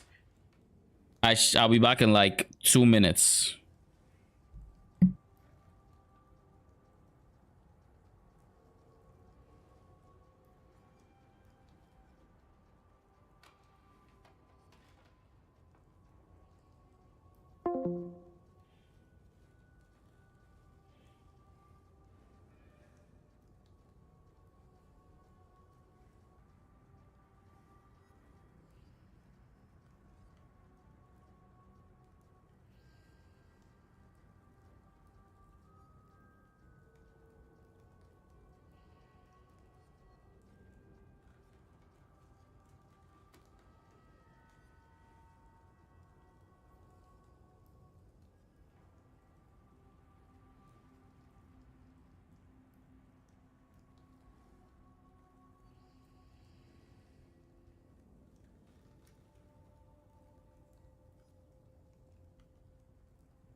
It looks like it's a bit, it's, you know,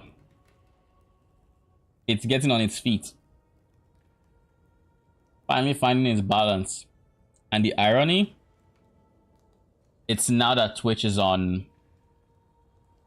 an ad break. So we are going to wait until the ad break is done, and then we'll continue, assuming the connection stays stable. But it looks like it's fine now, thankfully.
Okay, it looks like Twitch chat is back from ads, and connection is fine now. So let's continue. So I was going to look at these two, the Perfect Serpent Warrior that Eduardo brought up, and Druidic Alchemist, which Arcane brought up. So starting with the Serpent Warriors, these guys are really good because they inflict wither on hits. So in reality, if you just went for a 3 white socket Triad's Grip, you would convert all your damage to chaos. I mean, so long as you're not using a non-white socket on your Triad's Grip.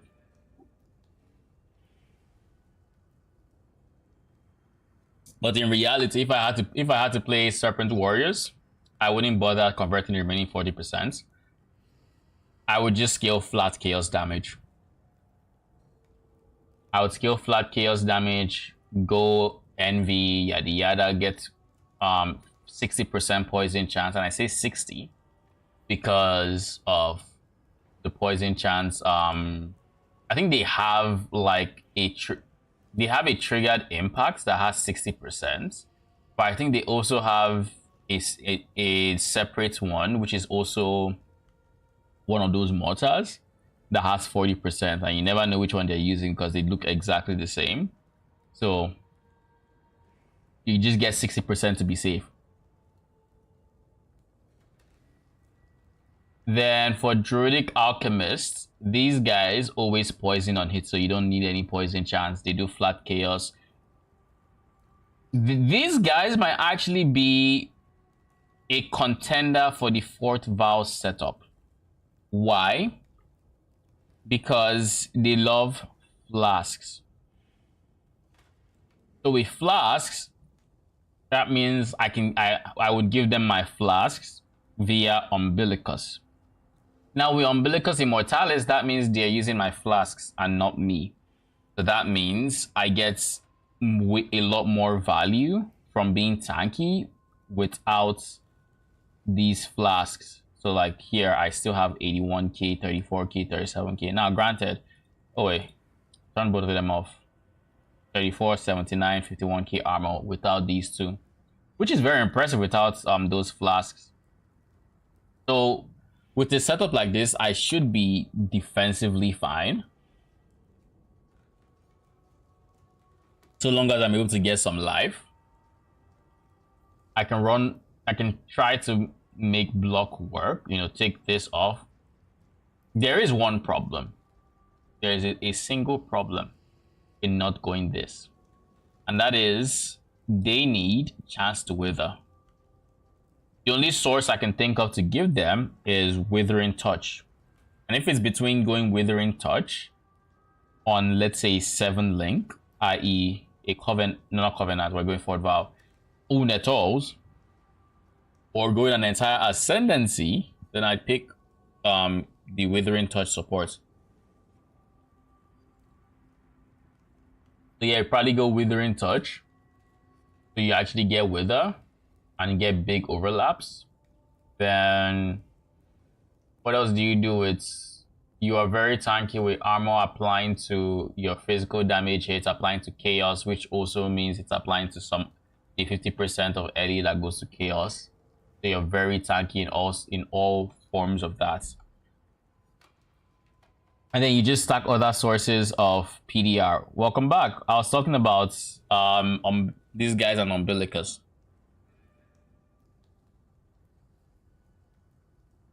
Because they have this line right here, you might want to give them Umbilicus, which means it's easy to scale crit on them. So you're going to give them your flasks. So that's where being as tanky as this, with this amount of armor without flasks, comes into play.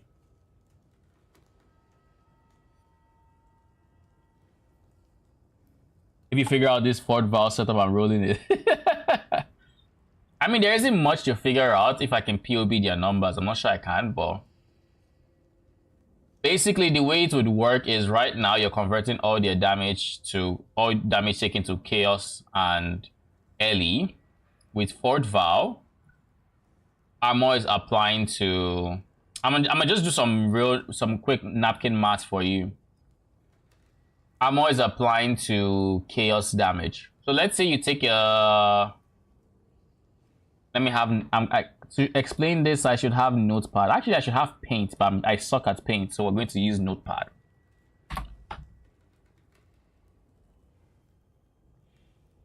You want to use Mage Blood.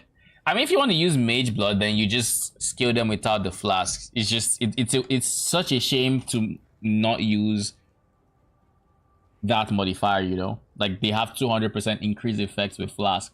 You can give them Diamond Flask, you can give them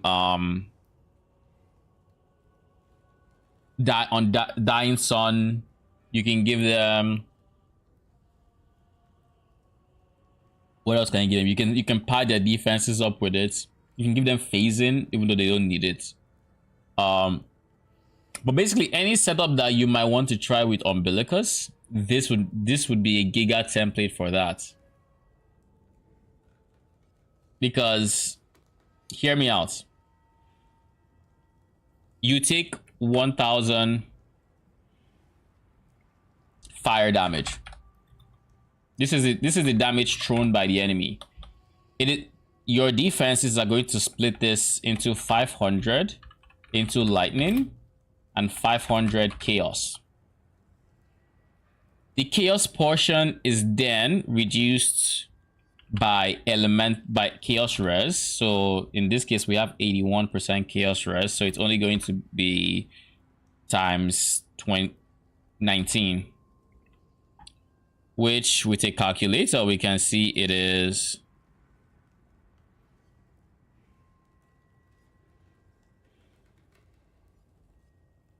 95 damage, 95 chaos damage that goes through. But we aren't done yet, because on top of this, armor then applies to this 95 damage. And if do I remember the armor formula? Let me see if I remember. It is armor divided by, armor divided by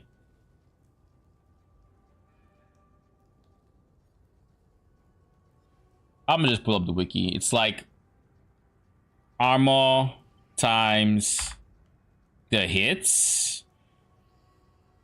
No.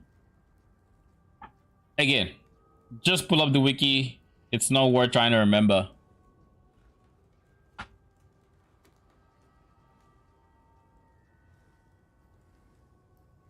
Where's the formula? Armor divided by armor plus. Okay, so it's plus, not times.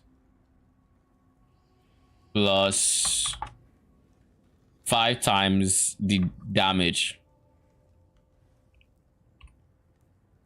The damage being 95. And in this case, just know, spoiler alert, we're going to reduce this damage by 90%.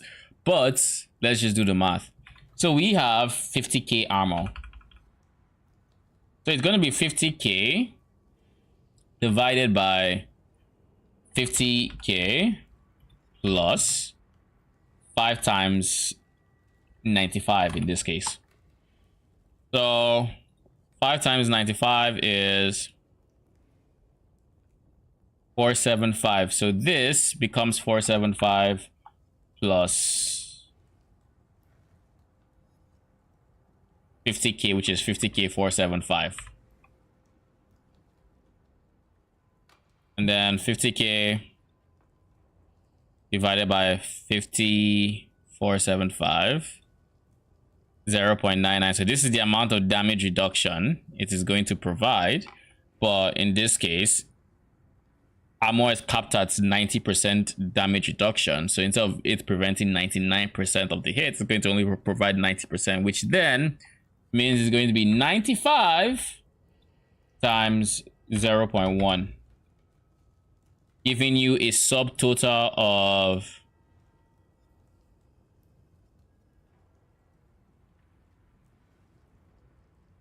9 damage.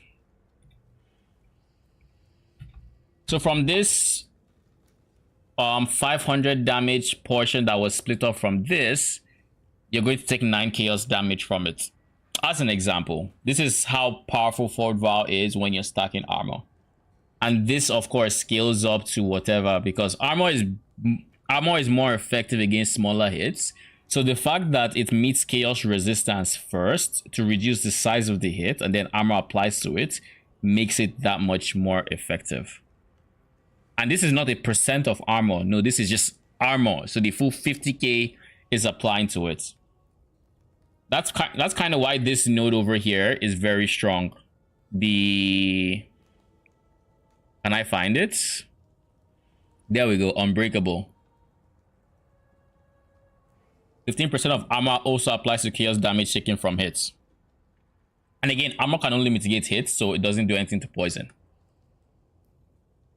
But yeah, this is Fort Val but weaker. Pretty much. And of course, this portion would then go through. It would then calculate the lightning damage. It should then just be, we have 81 lightning res as an example. So it's same thing, 500 times 0.19, which would give us 95 lightning damage. So then total damage we take is going to be 95 plus 9, which is 104 damage from 1,000 fire damage. And of course, even if this fire damage had pen, it doesn't matter because we didn't take it as fire.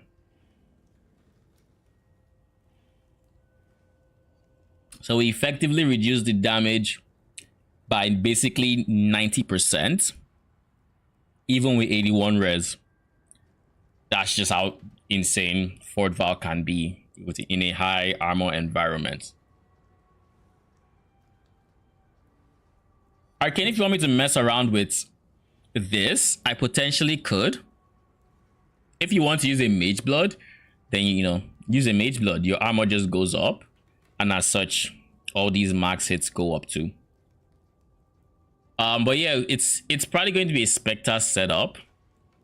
I would want, if I want to get Omega Tank, I would like it to be a tanky minion. Yes, yes, I said POV. Okay, I'll look into it.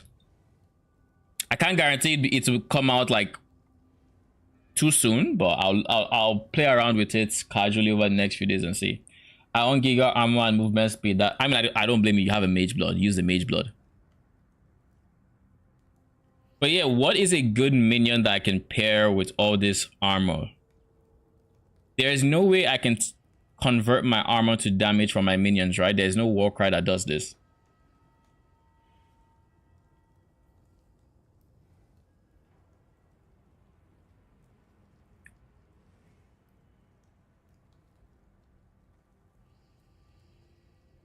Oh, you do?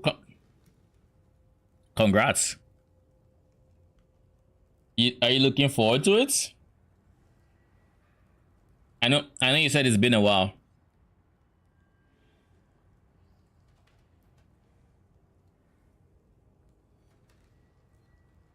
This is crits, this is regen, this is generals, infernal, intimidating, rallying. I don't know that there's a way to convert armor into damage other than just, straight up armor stacking.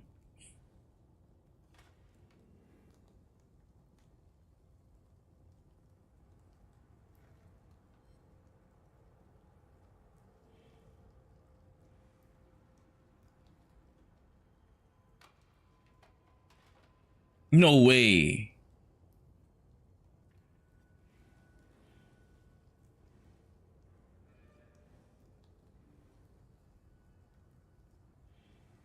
What if we went replica Dream Feather, which would get a 1% increase AD per 450 armor, and we paired this with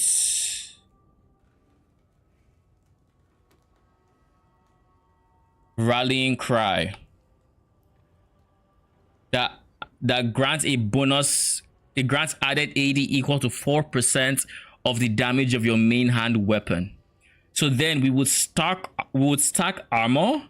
We would get insane attack damage from here, and then use Rallying Cry and on permanent melee minions, and then just blow everyone up.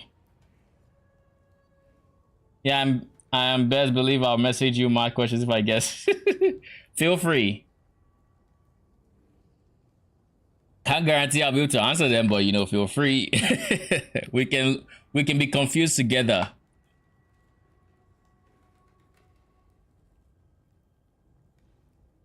But yeah, that is my next build. I have decided I'm going to go armor stacking minions just for the fun of it. Now, if we're going to go Warcries, it has to be a chieftain. Just so, because this replica Dream Feather is it's one-handed. So in theory, we can use this with the, is it Red Banner shield?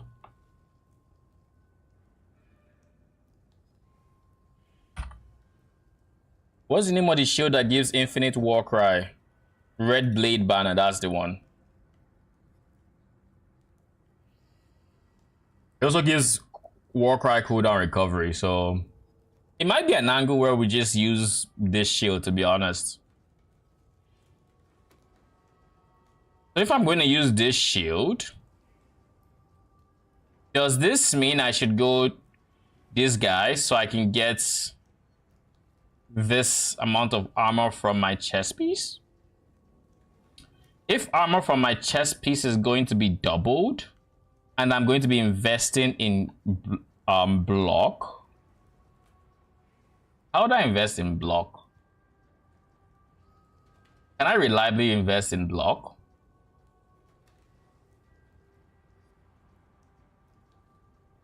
Because this is a strong node, right? This also makes it so we don't have to run Fort Vow.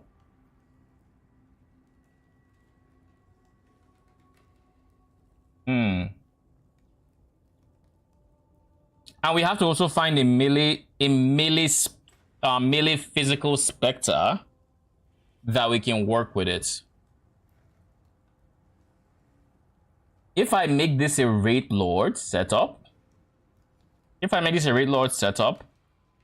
the problem I'm going to run into is clear speed. Because I literally have one minion in mind right now that I could do this with. Ravenous Macerator.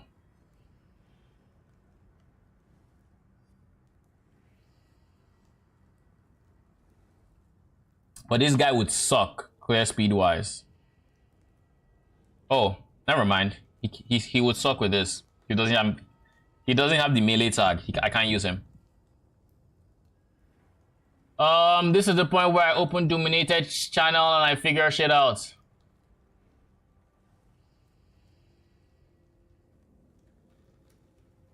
I could honestly still go. I could just be obsessed and go Chains of Command. Regardless, because if I go Juggernaut, I do not need. If I go Juggernaut, I don't need. What do you call it?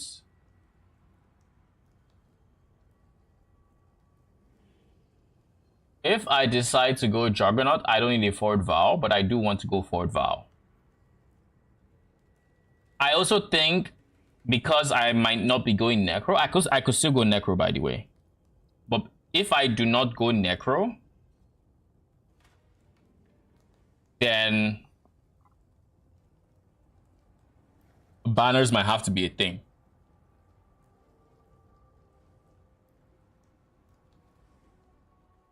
Nah, we don't do that. Let me think. Either way, let's go through Dominated's channel and let's look through his playlists. Physical melee, this is what we need. Forged Vendigos are obvious choices, but no. The reason I say no for them is because they have no gap closer, so you have to scale movement speed, and I don't think we'll have the best experience with that. Now, Forge Piercer Demon is a strong contender because they have Flicker Strike, if I remember correctly. Oh, I mixed them up. Vendigo is a strong contender because it has blink.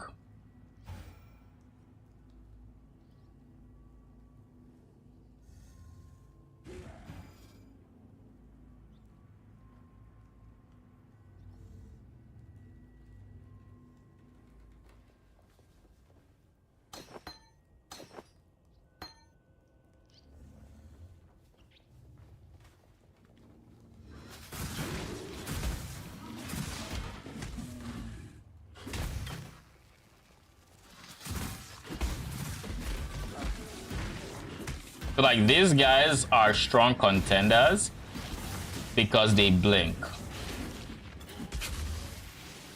Like he's gonna blink to the target every so often. I don't know if he needs a charge for it. I don't think he does.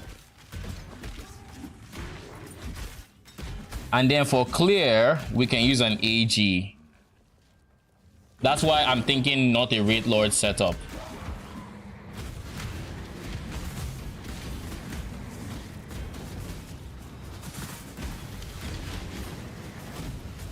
That's why I'm thinking not a Wraith Lord setup.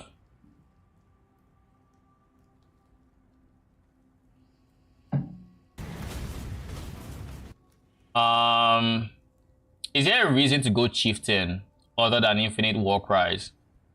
War cry buff effect, war cry duration, regen. You get easy 90% max res, but because we're already most likely going to be converted, like we're going to be shifting to cold res, it doesn't make sense to go you, because let's even say, like, this would be good if we're not shifting, but because we're going to be running divine flesh, you know, divine flesh is non-negotiable in this setup, like genuinely non-negotiable.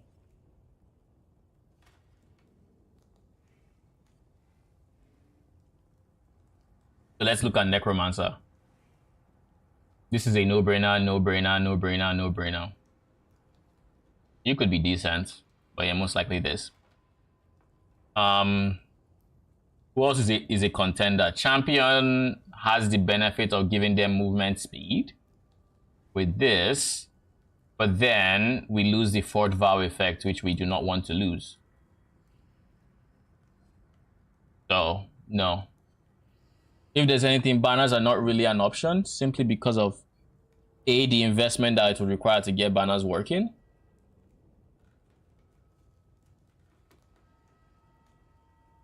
It will require a lot of investment. So you are the easiest one because you just get armor, 15% increased armor, and even some chaos res. And then you get 15% of armor also applies. It's worse than the Fort Vow inherently.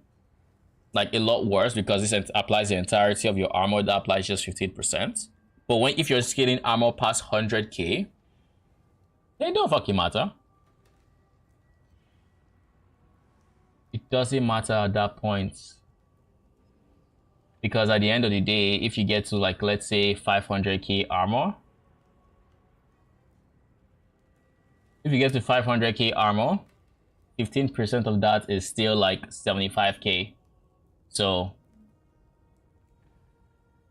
what I'm going to do is I'm going to take the next few days and I'm going to look at armor stacking builds. And I'm going to see what they do. And I will start slowly designing the tree I want. Let me see, what else do you offer? You of course offer easy, unstoppable.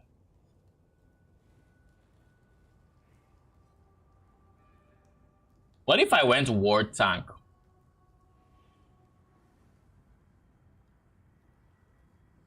I think the ward tank setup is decent, but I think it has.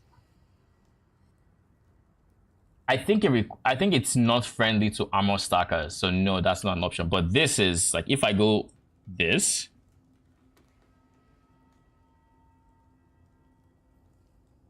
this is also nice.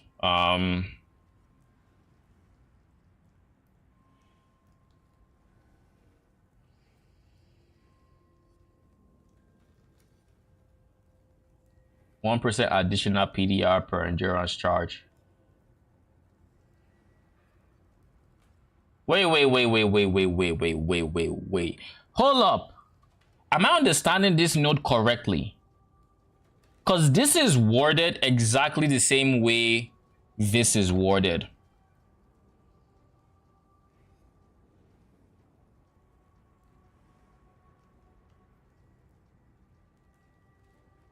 Kind of. Okay, it doesn't say for each.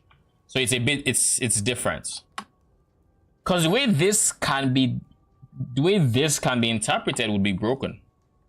Which is for each endurance charge you have, you're going to get 1 additional per charge. Which I don't think is the way it works. I think it just makes it 5% for each endurance charge versus 4%. So from 10 you'd get 50 instead of 40. But I could be wrong. Let's go here and let's pull up Unrelenting.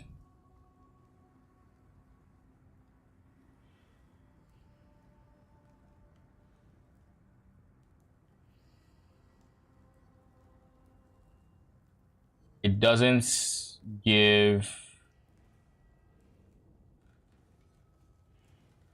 You think going armor stacker is bait? How so? Because in theory, if we stack enough armor, we get 1% increased AD on our weapon. You think not worth it? The part that would be hard is scaling armor stacking to a degree. Like, I don't plan on going as ham as armor stackers would, but I'll give you an example. We are already at 80 something K armor with just these nodes, like here and here. If we were to, maybe there's something else they use. I don't think pathing to here is an option. You know, ion reflexes might be something we can't use, but if we go Juggernaut, we can then make use of the, is it Dialas? No, it's not Dialas, right? No, it's not Dialas, it's the other one. Skin of the Lords with ion reflexes. Then you would then run Grace and Determination to gain very high amounts. Like, literally, if I do this, the question is it worth it, right? That's what the question will be at the end of the day. But let's just give an example. Iron reflexes. This would be expensive, by the way, I'm pretty sure. But let's say I went iron reflexes. Meh, I don't like the idea anymore. Because, well, I guess it has increased global defenses, which is huge. But with that plus, I guess, Grace.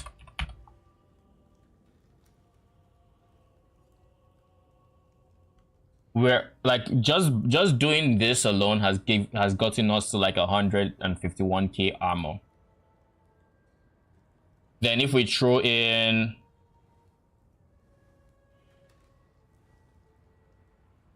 let's throw in you 190k armor, almost 200. Now if we calculated, and keep in mind this is just, again, this is this and this, right? So this is 190k, and of course this Grace, yada yada, you get the gist. This is 190k armor. So if we then throw in a replica Dream Feather,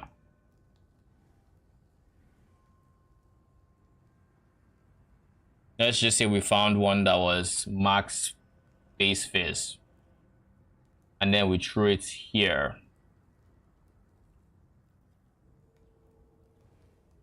1% increase AD. So let's look at this.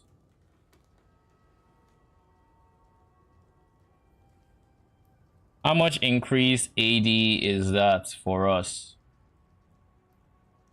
So Replica Dream is at this point giving us 416. Let me see. Is this a local modifier or is it not? That is what I want to know.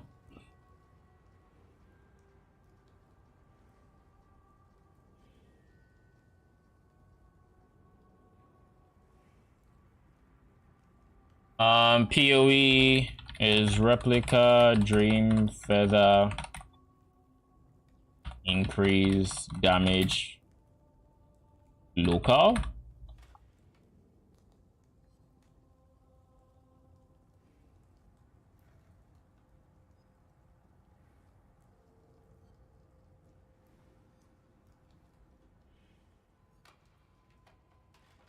Okay, it's global. Never mind. Idea is dead in the water. All right. Then it's not even possible then, since it's not local. Why is it worded like this if it's not local then? Okay then. Back to the original idea, which is just Fort Val. Fort Val. Go for this, good for this. Necromancer skill DPS. That means we aren't restricted to melee phase anymore, seeing as it's not going to affect anybody. In that case, what is a good Spectre? Frostbearers are obvious, but they are squishy. We probably don't want that. We want a Spectre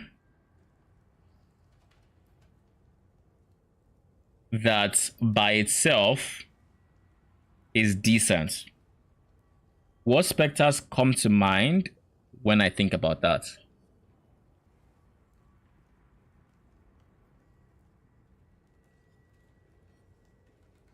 The poison ones are decent. Ravenous Macerator is cool, but it is not good by itself.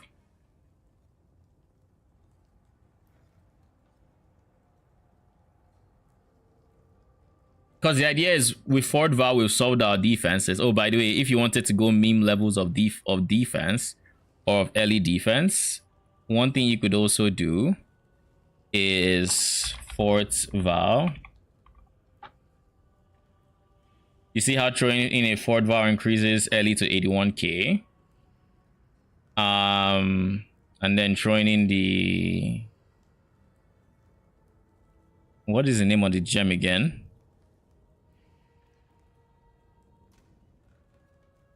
Energize armor.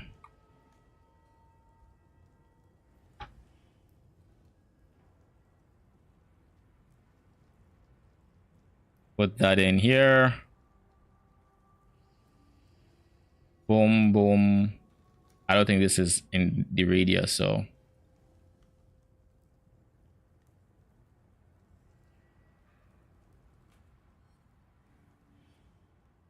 Yeah, it's not nearly as big. This is 2600. This is... Yeah, it's not in the radius. Anyways, going off of this with 86k and 86k here, we would have to not use endurance charges, but we can also throw in an eternal damnation to make it so we get early damage reduction that is equal to half of your chaos res, which in this case is 40%. So if we were to throw this in, early max it goes down, or chaos max it, but early goes up, because the reason it behaved the way it did is because of this minus. A -5 cold chaos res and -5 lightning res. Then if you were to increase your chaos max res back to 81, both of these figures balloon. You just boom. But yeah, losing endurance charges in this case was actually more detrimental than I thought too. But to be fair, it's just flat elemental damage reduction, so we're getting this full damage reduction on top of another 16% from endurance charges right now, versus removing the endurance charge thing and then just putting 40 to 30 something. There's something to 40. So I guess the ultimate question now is, again,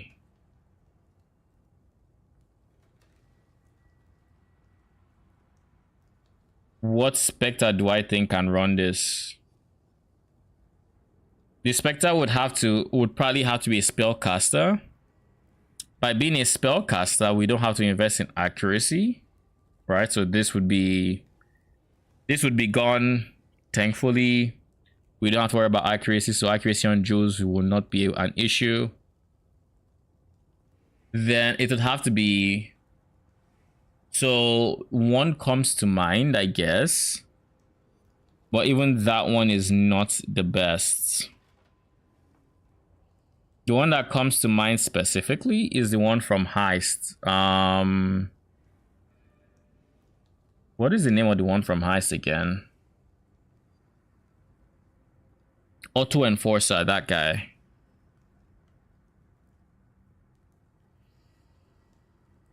The problem I find with Auto Enforcer is he's going to be difficult to scale. What if you went Strength Stacker, Runic Skeletons? It could, in theory, work. But the amount of investment it takes means the Scion, the thing we mess around with Scion is not possible. Now, if we went Scion, as a Scion it is. Actually, as a Scion it's even better. Because as a Scion you can, in theory, do this. Do this. Let's say Scion. Where Scion was Ascendant, we can do this, which means we can even take here off. Which means this area is this way. We can come here and we can run.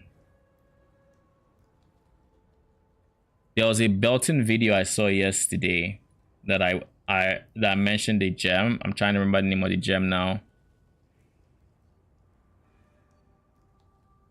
Where is Belton?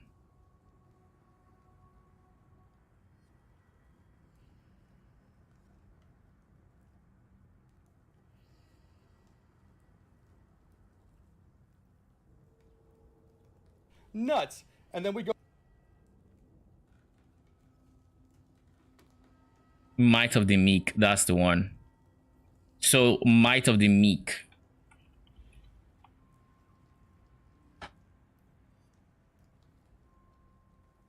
With Might of the Meek, non-keystone passives have 50% increase effect. So by doing it here, all these keystone passives have increased effect, and we're going to gain a ton of armor from here. We're going to gain a ton of basically everything. Now, this is not taken into account on PoB. It's not taking into account that, you know, these ones have increased effect and that applies to the armor. But 50% increased effect means this is effectively what? 11-ish% increased armor on every node that is in the intersection. So like here, everything that's selected from Unnatural Instinct here. So like just this Venn diagram here, everything here is providing 11% increased armor, but it doesn't show this, right?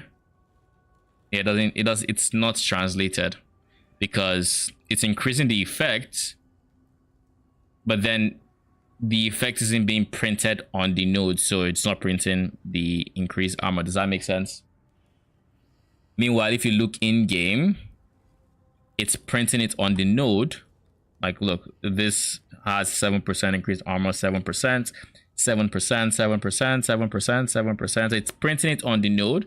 So when you put something like Might of the Meek here, it is literally just going to increase the effect of everything. So the phase damage gets increased effects, the armor gets increased effects, the proj damage gets increased effect, this gets increased effect, and so on and so forth.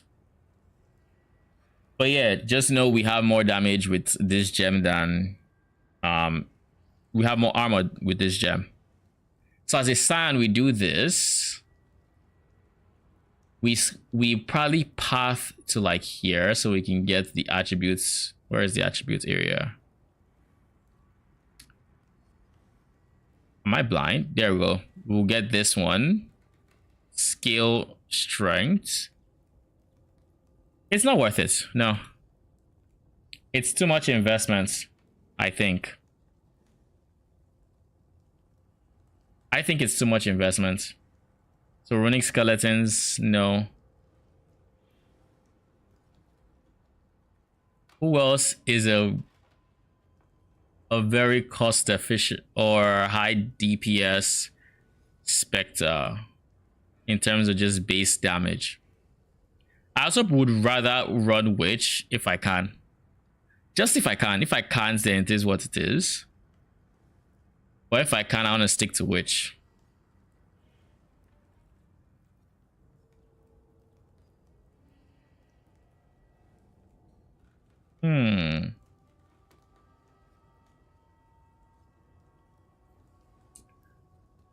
I think this is gonna be a problem for future me.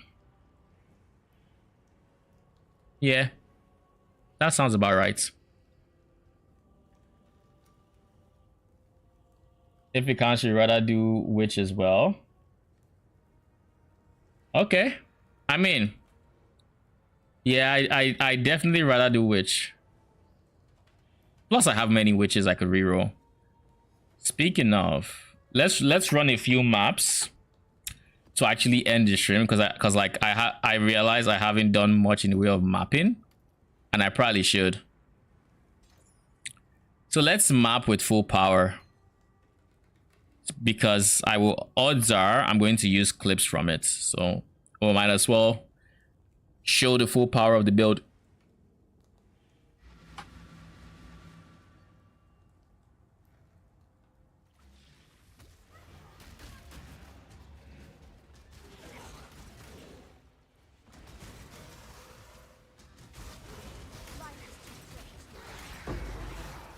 When I'm ready, unlock the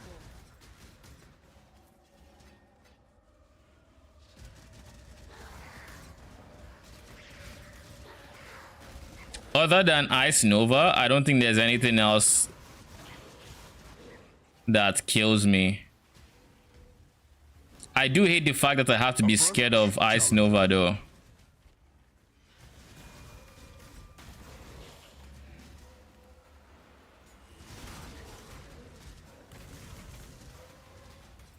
Like, I really hate that fact. Maybe I'll try scaling max code res a bit more. The problem is max code res as an Eldritch implicit is on the gloves. Alternatively, you can get max all res on...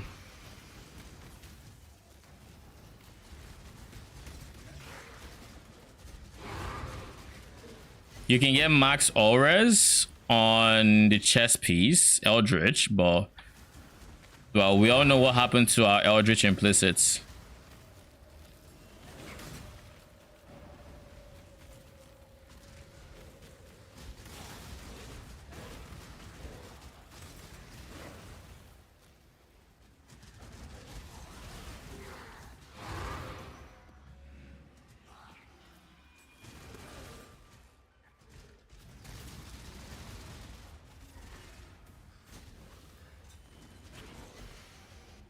Okay, there's... Like, as I run away, I'm reading it so I see if there's actually a reason to run away.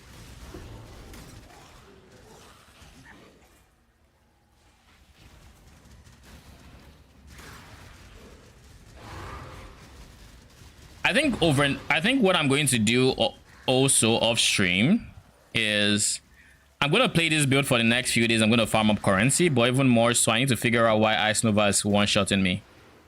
Once I figure that out, I think I'm golden. Because all I need to do is prevent that. I might play around with like, you know, recoup and whatnot to see if it still one-shots me through it. I suspect it might. I suspect it just might.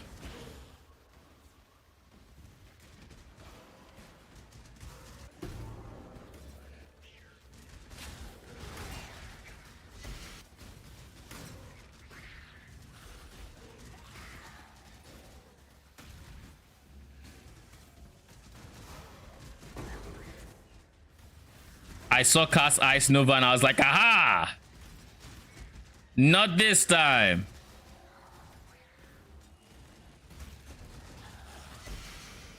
Not this time, Bob. Nope. Not this time. Aha. I have caught you. There was a cut. So we'll see. But yeah, I need to figure out why it's killing me in particular. I'm not sure why. It could be because of the fact that I have, I guess, a lower life pool. But I don't think that should kill me. So if it's not my lower life pool, it has to be...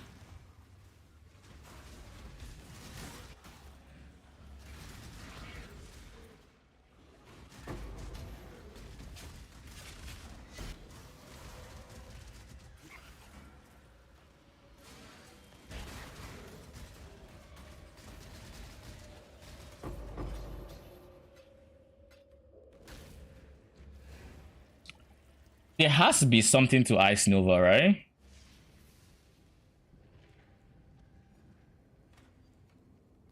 You love Fort Val setups? Yeah. No, it's just a very tanky experience. You go Fort Val, you're essentially saying F it to elemental damage.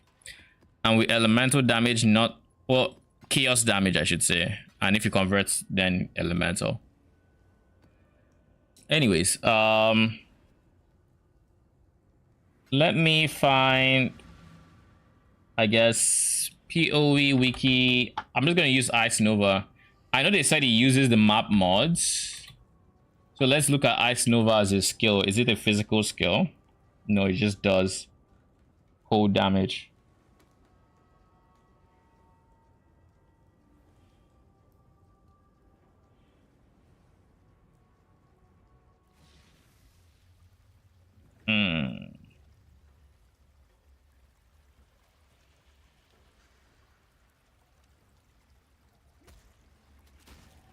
So there are a few things I'm aware of that still kill me through progenesis.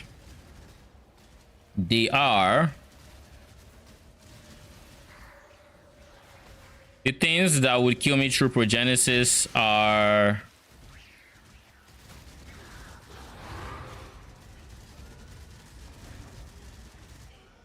what is it that kills me through progenesis? Volatile core, most likely. I say most likely because I haven't tested it, but I see no reason why it wouldn't kill me, right? Like there's literally no reason for it to not do that.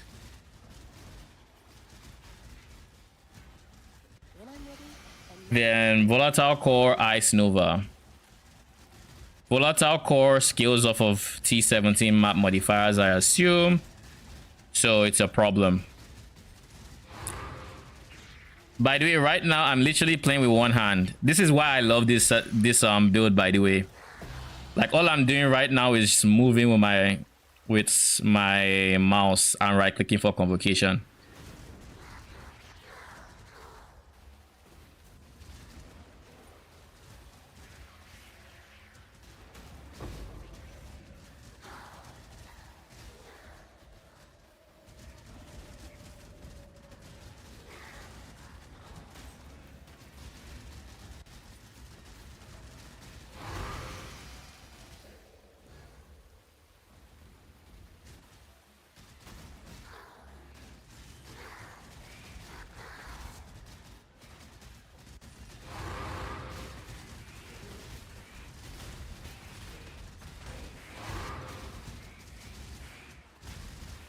I don't really care for the breach, so I'm just going to keep going.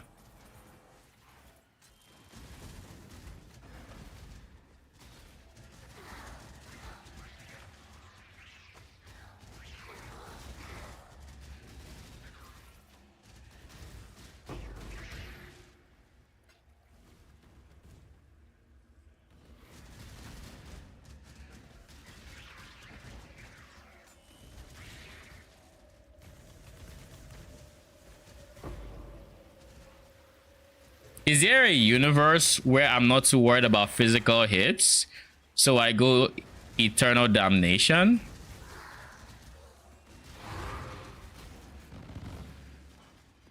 I wouldn't really want...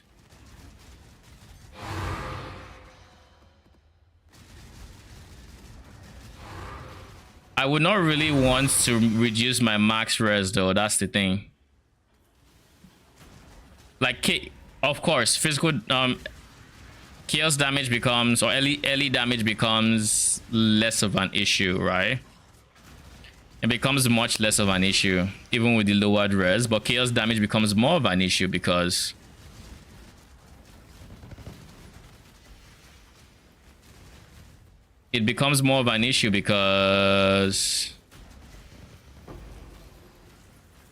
I keep trying to think of something, but the corpse explodes are distracting me. Chaos damage becomes more of an issue because we reduce our chaos res. Early becomes less of an issue. And with Eternal Damnation setups, you don't care as much when you run negative. You will nuke all your charges. That's what I'm thinking. That's the problem because I have 4 charges that make physical damage reduction very comfortable, and I would prefer to not ruin that, because if I do that, then I have to find a different source of physical damage mitigation, and there is no easy source of that, you know, like there's genuinely no easy source of this. So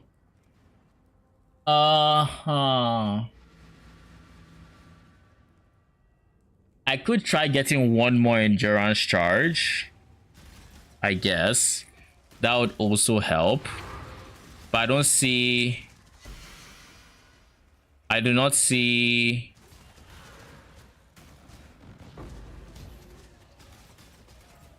When I'm ready and not. I'm dead. Oh, I didn't die. The map is weak. It didn't kill me. What if I die to Ice Nova because I'm reducing my cold res? And if I overcap my cold res? I don't think that's the case. I think the first time I died to Ice Nova, I was already...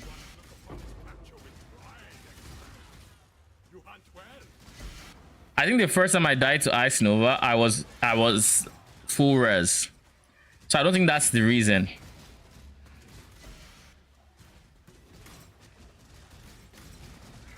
I would like to fit more max res into the build though.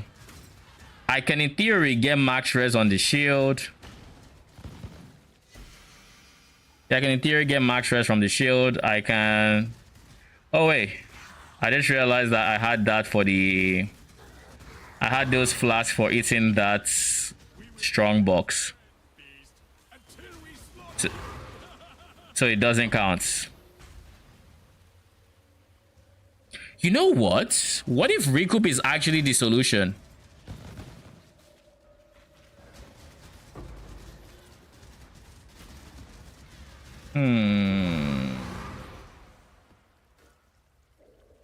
I feel like recoup actually might be the solution.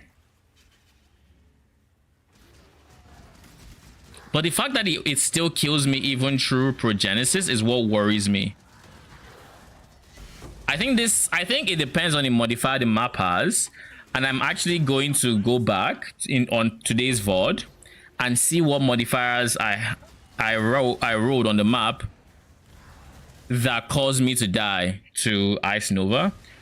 Maybe I can then see what it is that supercharges the Ice Nova to where I can't survive the blast. Because I can survive DD. Right? I can survive DD, I can survive... Well, it depends on how many mobs and the health of them and yada yada yada. But like here, I'm going to survive because the map mods affecting the Ice Nova are not that deep. So it's like, what mod then is the problem?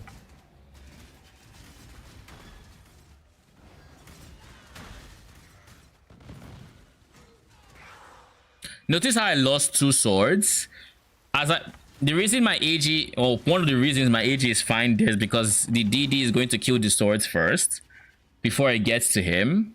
And because it killed the swords, that dead sword is going to heal him and the other swords, staggering the next sword's death to where, unless it does so much damage that it actually wipes through the swords and all the healed health they're all going through, and still goes ahead to like one-shot him through all that healing, he's not gonna die.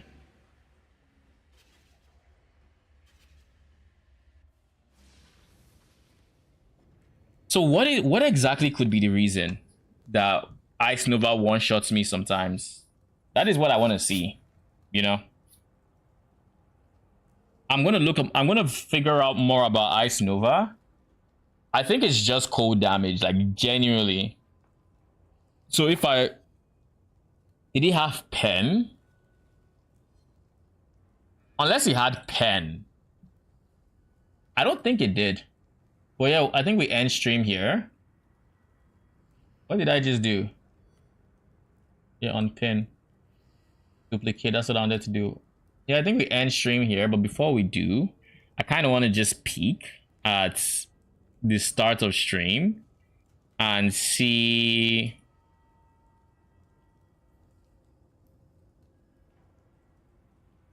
My stream ended. Oh, great. I didn't know it ended. I guess YouTube ended and then restarted.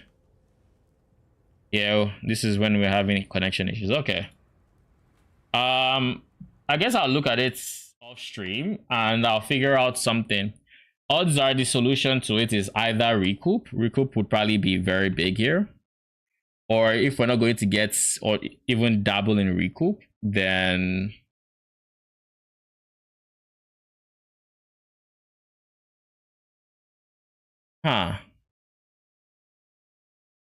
then what would we do? That is a question. What are we gonna do in that situation? If I employed divine forbidden taste, that could help. But I don't like the idea of setting degen for myself to take, especially when I already have progenesis. Plus, I don't want to rely on flasks any more than I already do.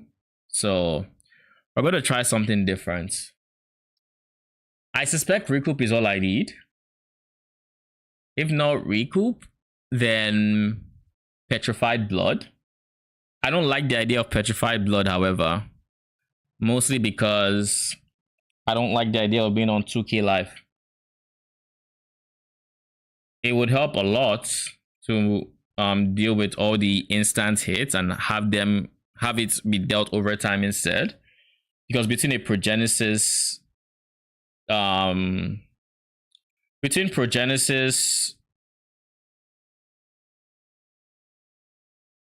what is the name of, I just said the name of the thing, petrified blood.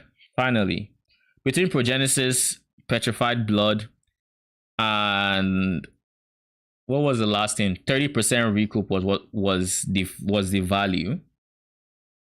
You become effectively immortal to stunning hits. But I'm not using recoup, which means in theory there is kind of a hole in my defense. So what I'm going to do now is, before I end stream, this is the last test before we end stream. We're going to get 20% recoup. We're going to run a map and we're going to eat everything. Wait, this is not the map I was supposed to run. This is it. Can I run you?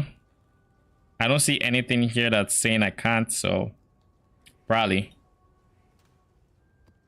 And this is why I take maps 5 at a time, because then I can remember, oh, I have 2 left, so it's the second to last map. I'm going to eat everything. I'm not going to dodge a single explosion. So long as I have swords, my AG should be fine. I'm going to go with this premise. Okay. It shows promise. It shows a lot of promise, okay? We barely saw a health move there.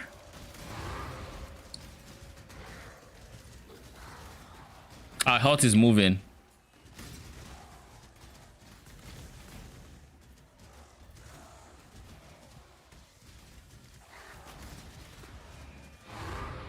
Okay. Petrify, that was off. That's why we die. So sacrificing flasks is not the solution. That's not the solution. Does this area have... This area has no leech.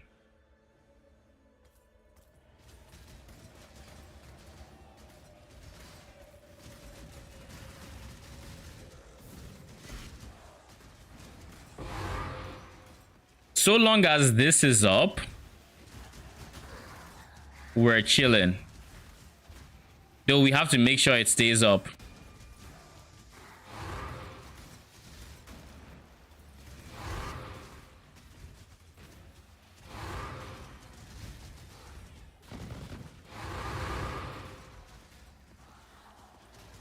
That was close. That was actually close.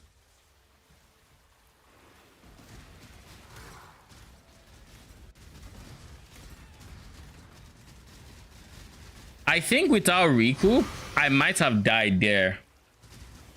That's one thing.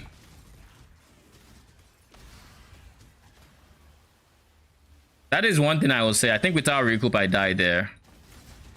So maybe going for that 30% recoup is, you know, not the worst thing ever. And keep in mind, we're not using our Val skill for the most part. We have a Val skill that we could run that we aren't.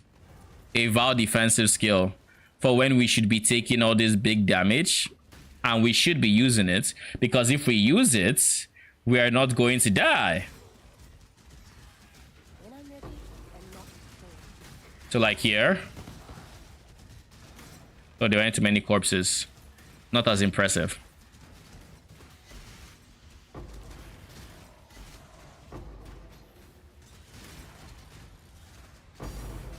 Thank you. 4 Eldritch Orbs of Annulment. I will take you.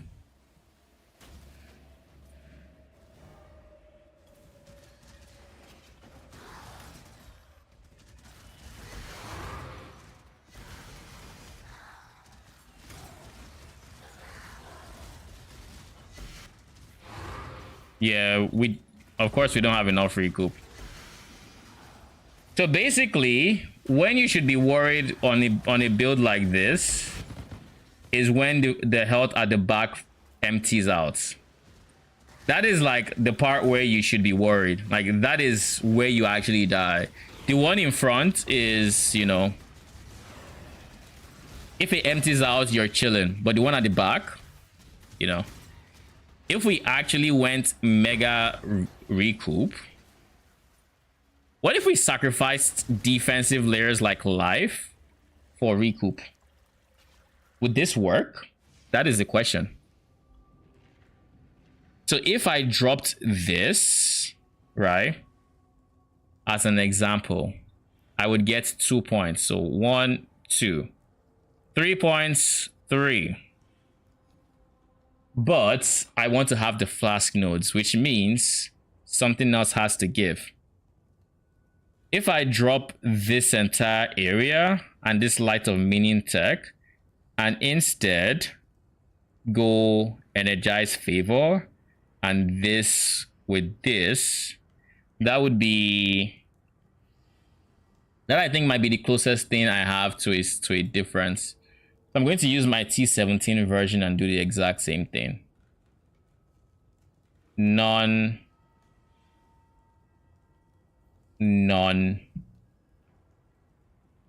energized armor.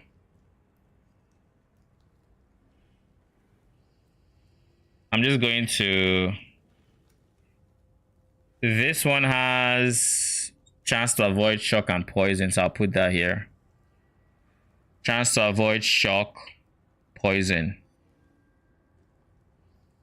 Yeah, no, I don't care about the chance to avoid shock, but I want to just basically switch them. And then here I want to go,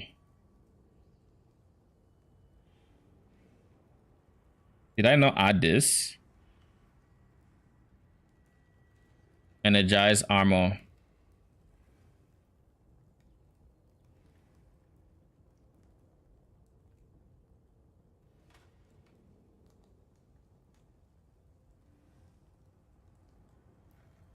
Our armor is down to 37k without the Light of Meaning, right? So all of these I can save points. But then I would use the points to get something like this. So we then get to 60k armor, which is less than we had. And we somehow spent more points. Maybe because we still do this.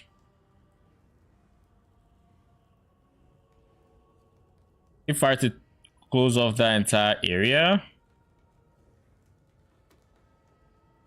do this, I need a new gem socket though. this. That is not entirely possible.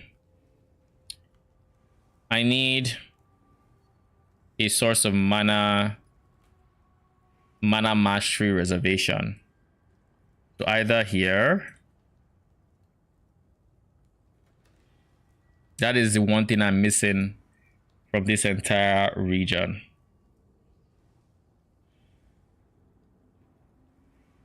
Mm, 3 points, 4 points here.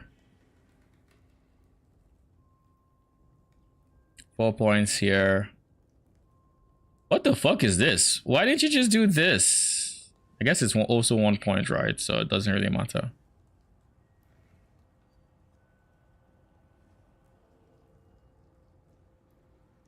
Yeah, just 1 point, so it doesn't matter either way. So we would be spending, if we just remove all of these extras and we focus on getting all we lost. We lost this. We lost some life. On the life front, there's no easy solution to it, but on the mana front, I guess 2 birds with 1 stone here.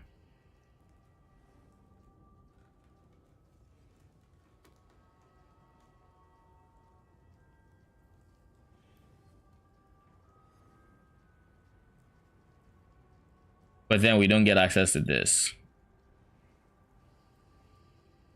Now, what if we didn't need a dual socket? No, we do, because this one is taking a spot that has to be compensated somewhere. Right now we have 2 Ghastlies and Amanamus. I mean, I guess it's fine too. Like removing this. I guess this also works.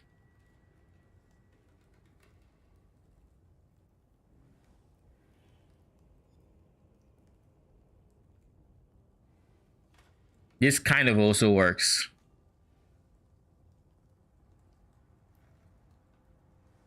Our DPS stays relatively the same, so long as we do not lose poison chance. We do lose some. We lost phase max hits, which is also unideal. Well, we gain 30% recoup. And even beyond that, with the extra points, we can gain 4 more percent recoup, so 34% recoup.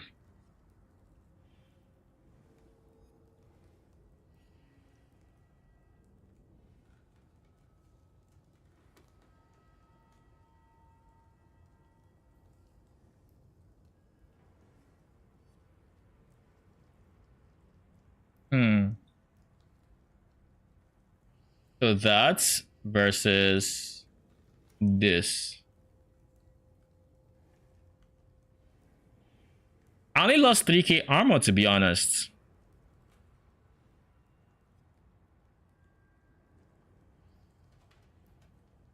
Doing that, I only lost 3k armor.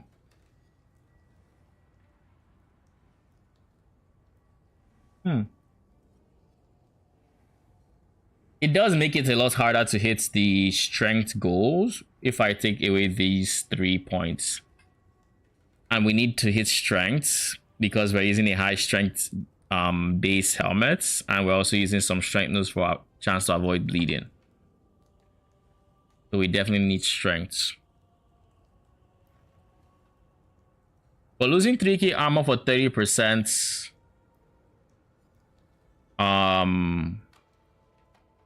recoup isn't a bad idea. Like, this map felt like I could feel the difference, and this was just 20% recoup. Because recoup works hand in hand with blood notch. It helps it quite a lot.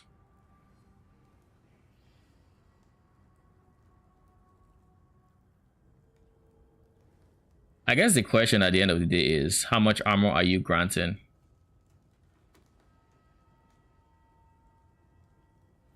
It's easy to tell from here because this says 249. I think it goes down to 60. So essentially 189 armor, give or take, 189%. Whereas this guy, O Energized Armor Kun, is providing, of course, a macro. I think we might be able to get corrupted with implicit, but I don't want to, you know, bet on it. O Energized Armor Kun is providing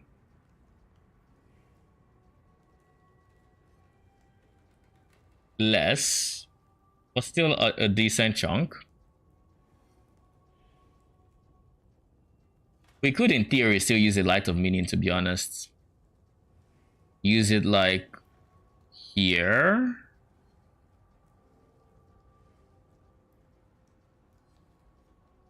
This is the best spot for the Light of Meaning, but what if I just switch this with the Light of Meaning? Would that change anything? So Light of Meaning is just more effective. Like the same Light of Meaning in the exact same spot is giving more armor. Like it is genuinely giving more armor than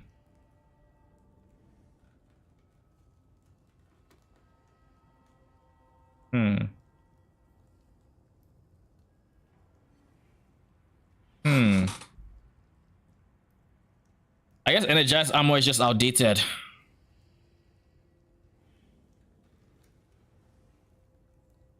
It's like literally look at it. 251 to 31. And this is taking all the armor ES nodes. Unless I'm missing something and I can't see, but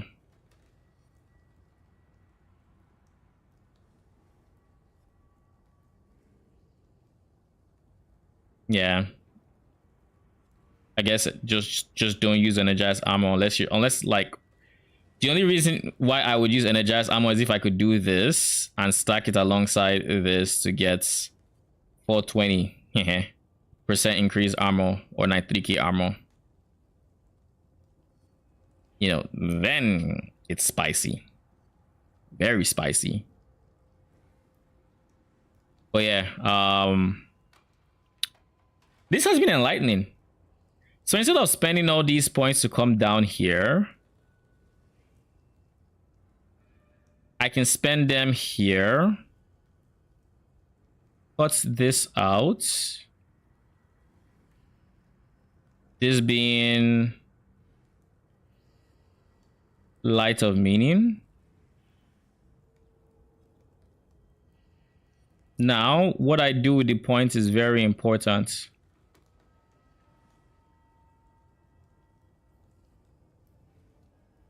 This says well, I guess it's just recovery mastery. This is the real recoup here. These are the recoup nodes. So the bare minimum to replace what we lost.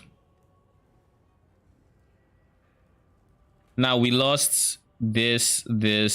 So we lost movement speed, by the way. I'm not going to downplay the fact that we lost movement speed because I love movement speed. Movement speed went from 90 to 81. 9% movement speed. How are we gonna live? But that's not all. If I remember correctly, we're also losing attack speed, chance to block AD. We're losing, these are the movement speed nodes. Strength, some dex. We're losing all this res, which is res that really helped us cap. Like literally, we lose fire damage cap. So we have to make up for it. Coming down here is an easy way to make up for the fire damage if we want to just be very specific. Picking this is also there, but I left that area so I could, I guess, Light of Meaning and still take everything that was taken before to try to get a decent amount of selected nodes in here. Then we come here, we get reservation. Then jewel wise, we didn't lose a single, well, we lost this jewel. So if we really wanted to, we go there. But more importantly is that then we have only 3 points left realistically. So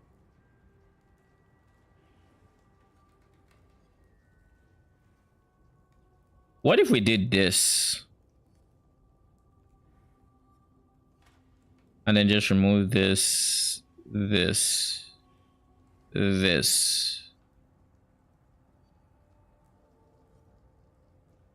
Isn't this just more efficient? We saved the point already. By cutting out all of these extras, we save the points. Then with the 4 points extra, we can get that gem back to get up there. Or we can get even more recoup to take us to 50% recoup. And with the last gem, or with the last point, I guess, what can I invest in? I would like a strength node, I'll be honest.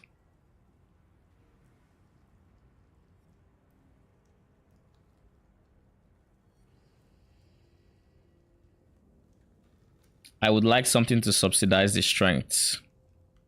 If I have intelligence anywhere, I'm genuinely just going to switch it to strength. Is anybody giving me ints anywhere? No. No. No. How do I fix the strength issue now?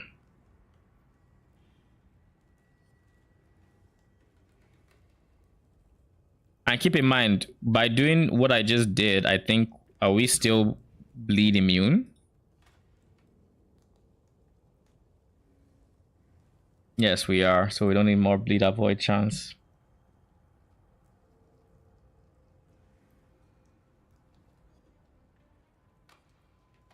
We could get strength here in theory, but then all the decks we get is gone.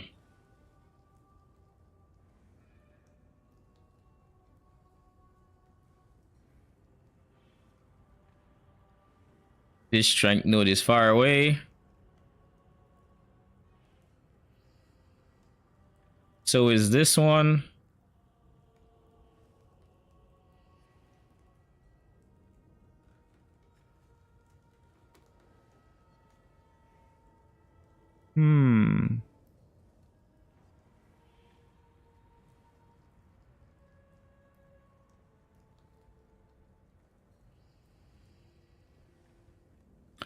I guess I could just do this. It's 10 strength, but it beats nothing.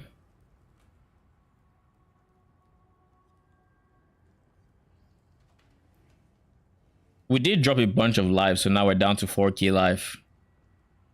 There's that.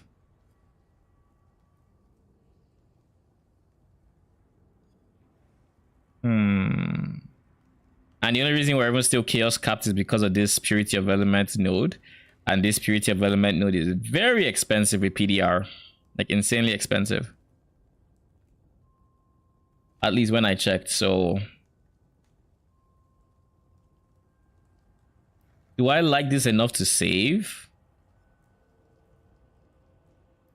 No. No, I do not. I think I'll just switch this to this because there's really no need for this guy. But then with 30% reduced extra damage from crit coming from here, I'm overcapped on crit reduction.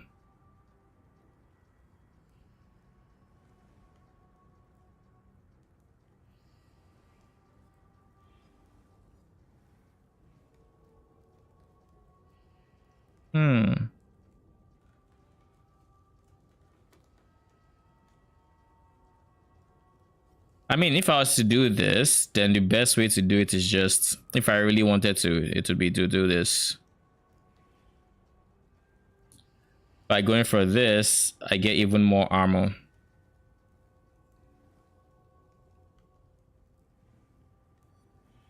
That would be the way to do it with the extra points.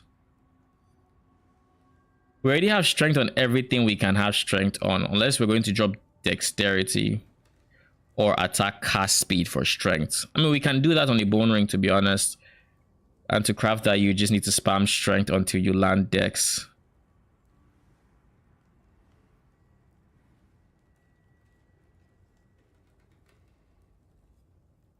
And then spam strength until you land lightning res.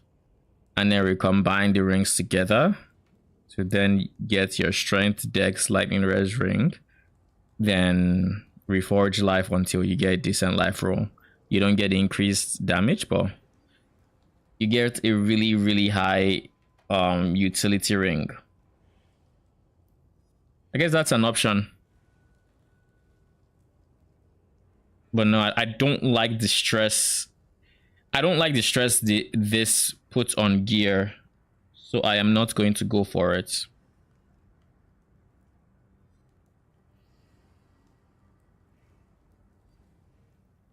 T17 recoup. First player recoup. Let me just have that. At this point, I'm going to create a new folder for Poison Chains of Command.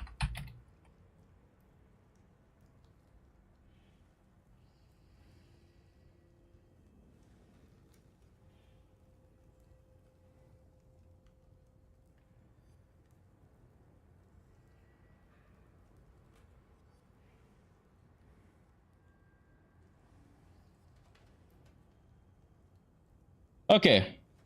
With that said, I think I'm gonna figure this all out off stream because I can keep going on like this. This is literally how I've been all weekend. We're just messing around with this. But anyways, in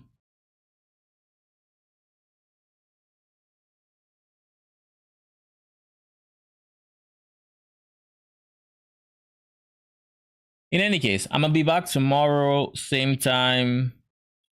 Hopefully I'd have figured out if I am fitting in regen or recoup rather.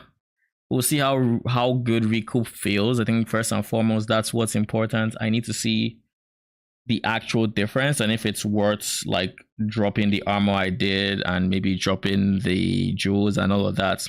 I have to get a feel for it in game to see if it's worth it.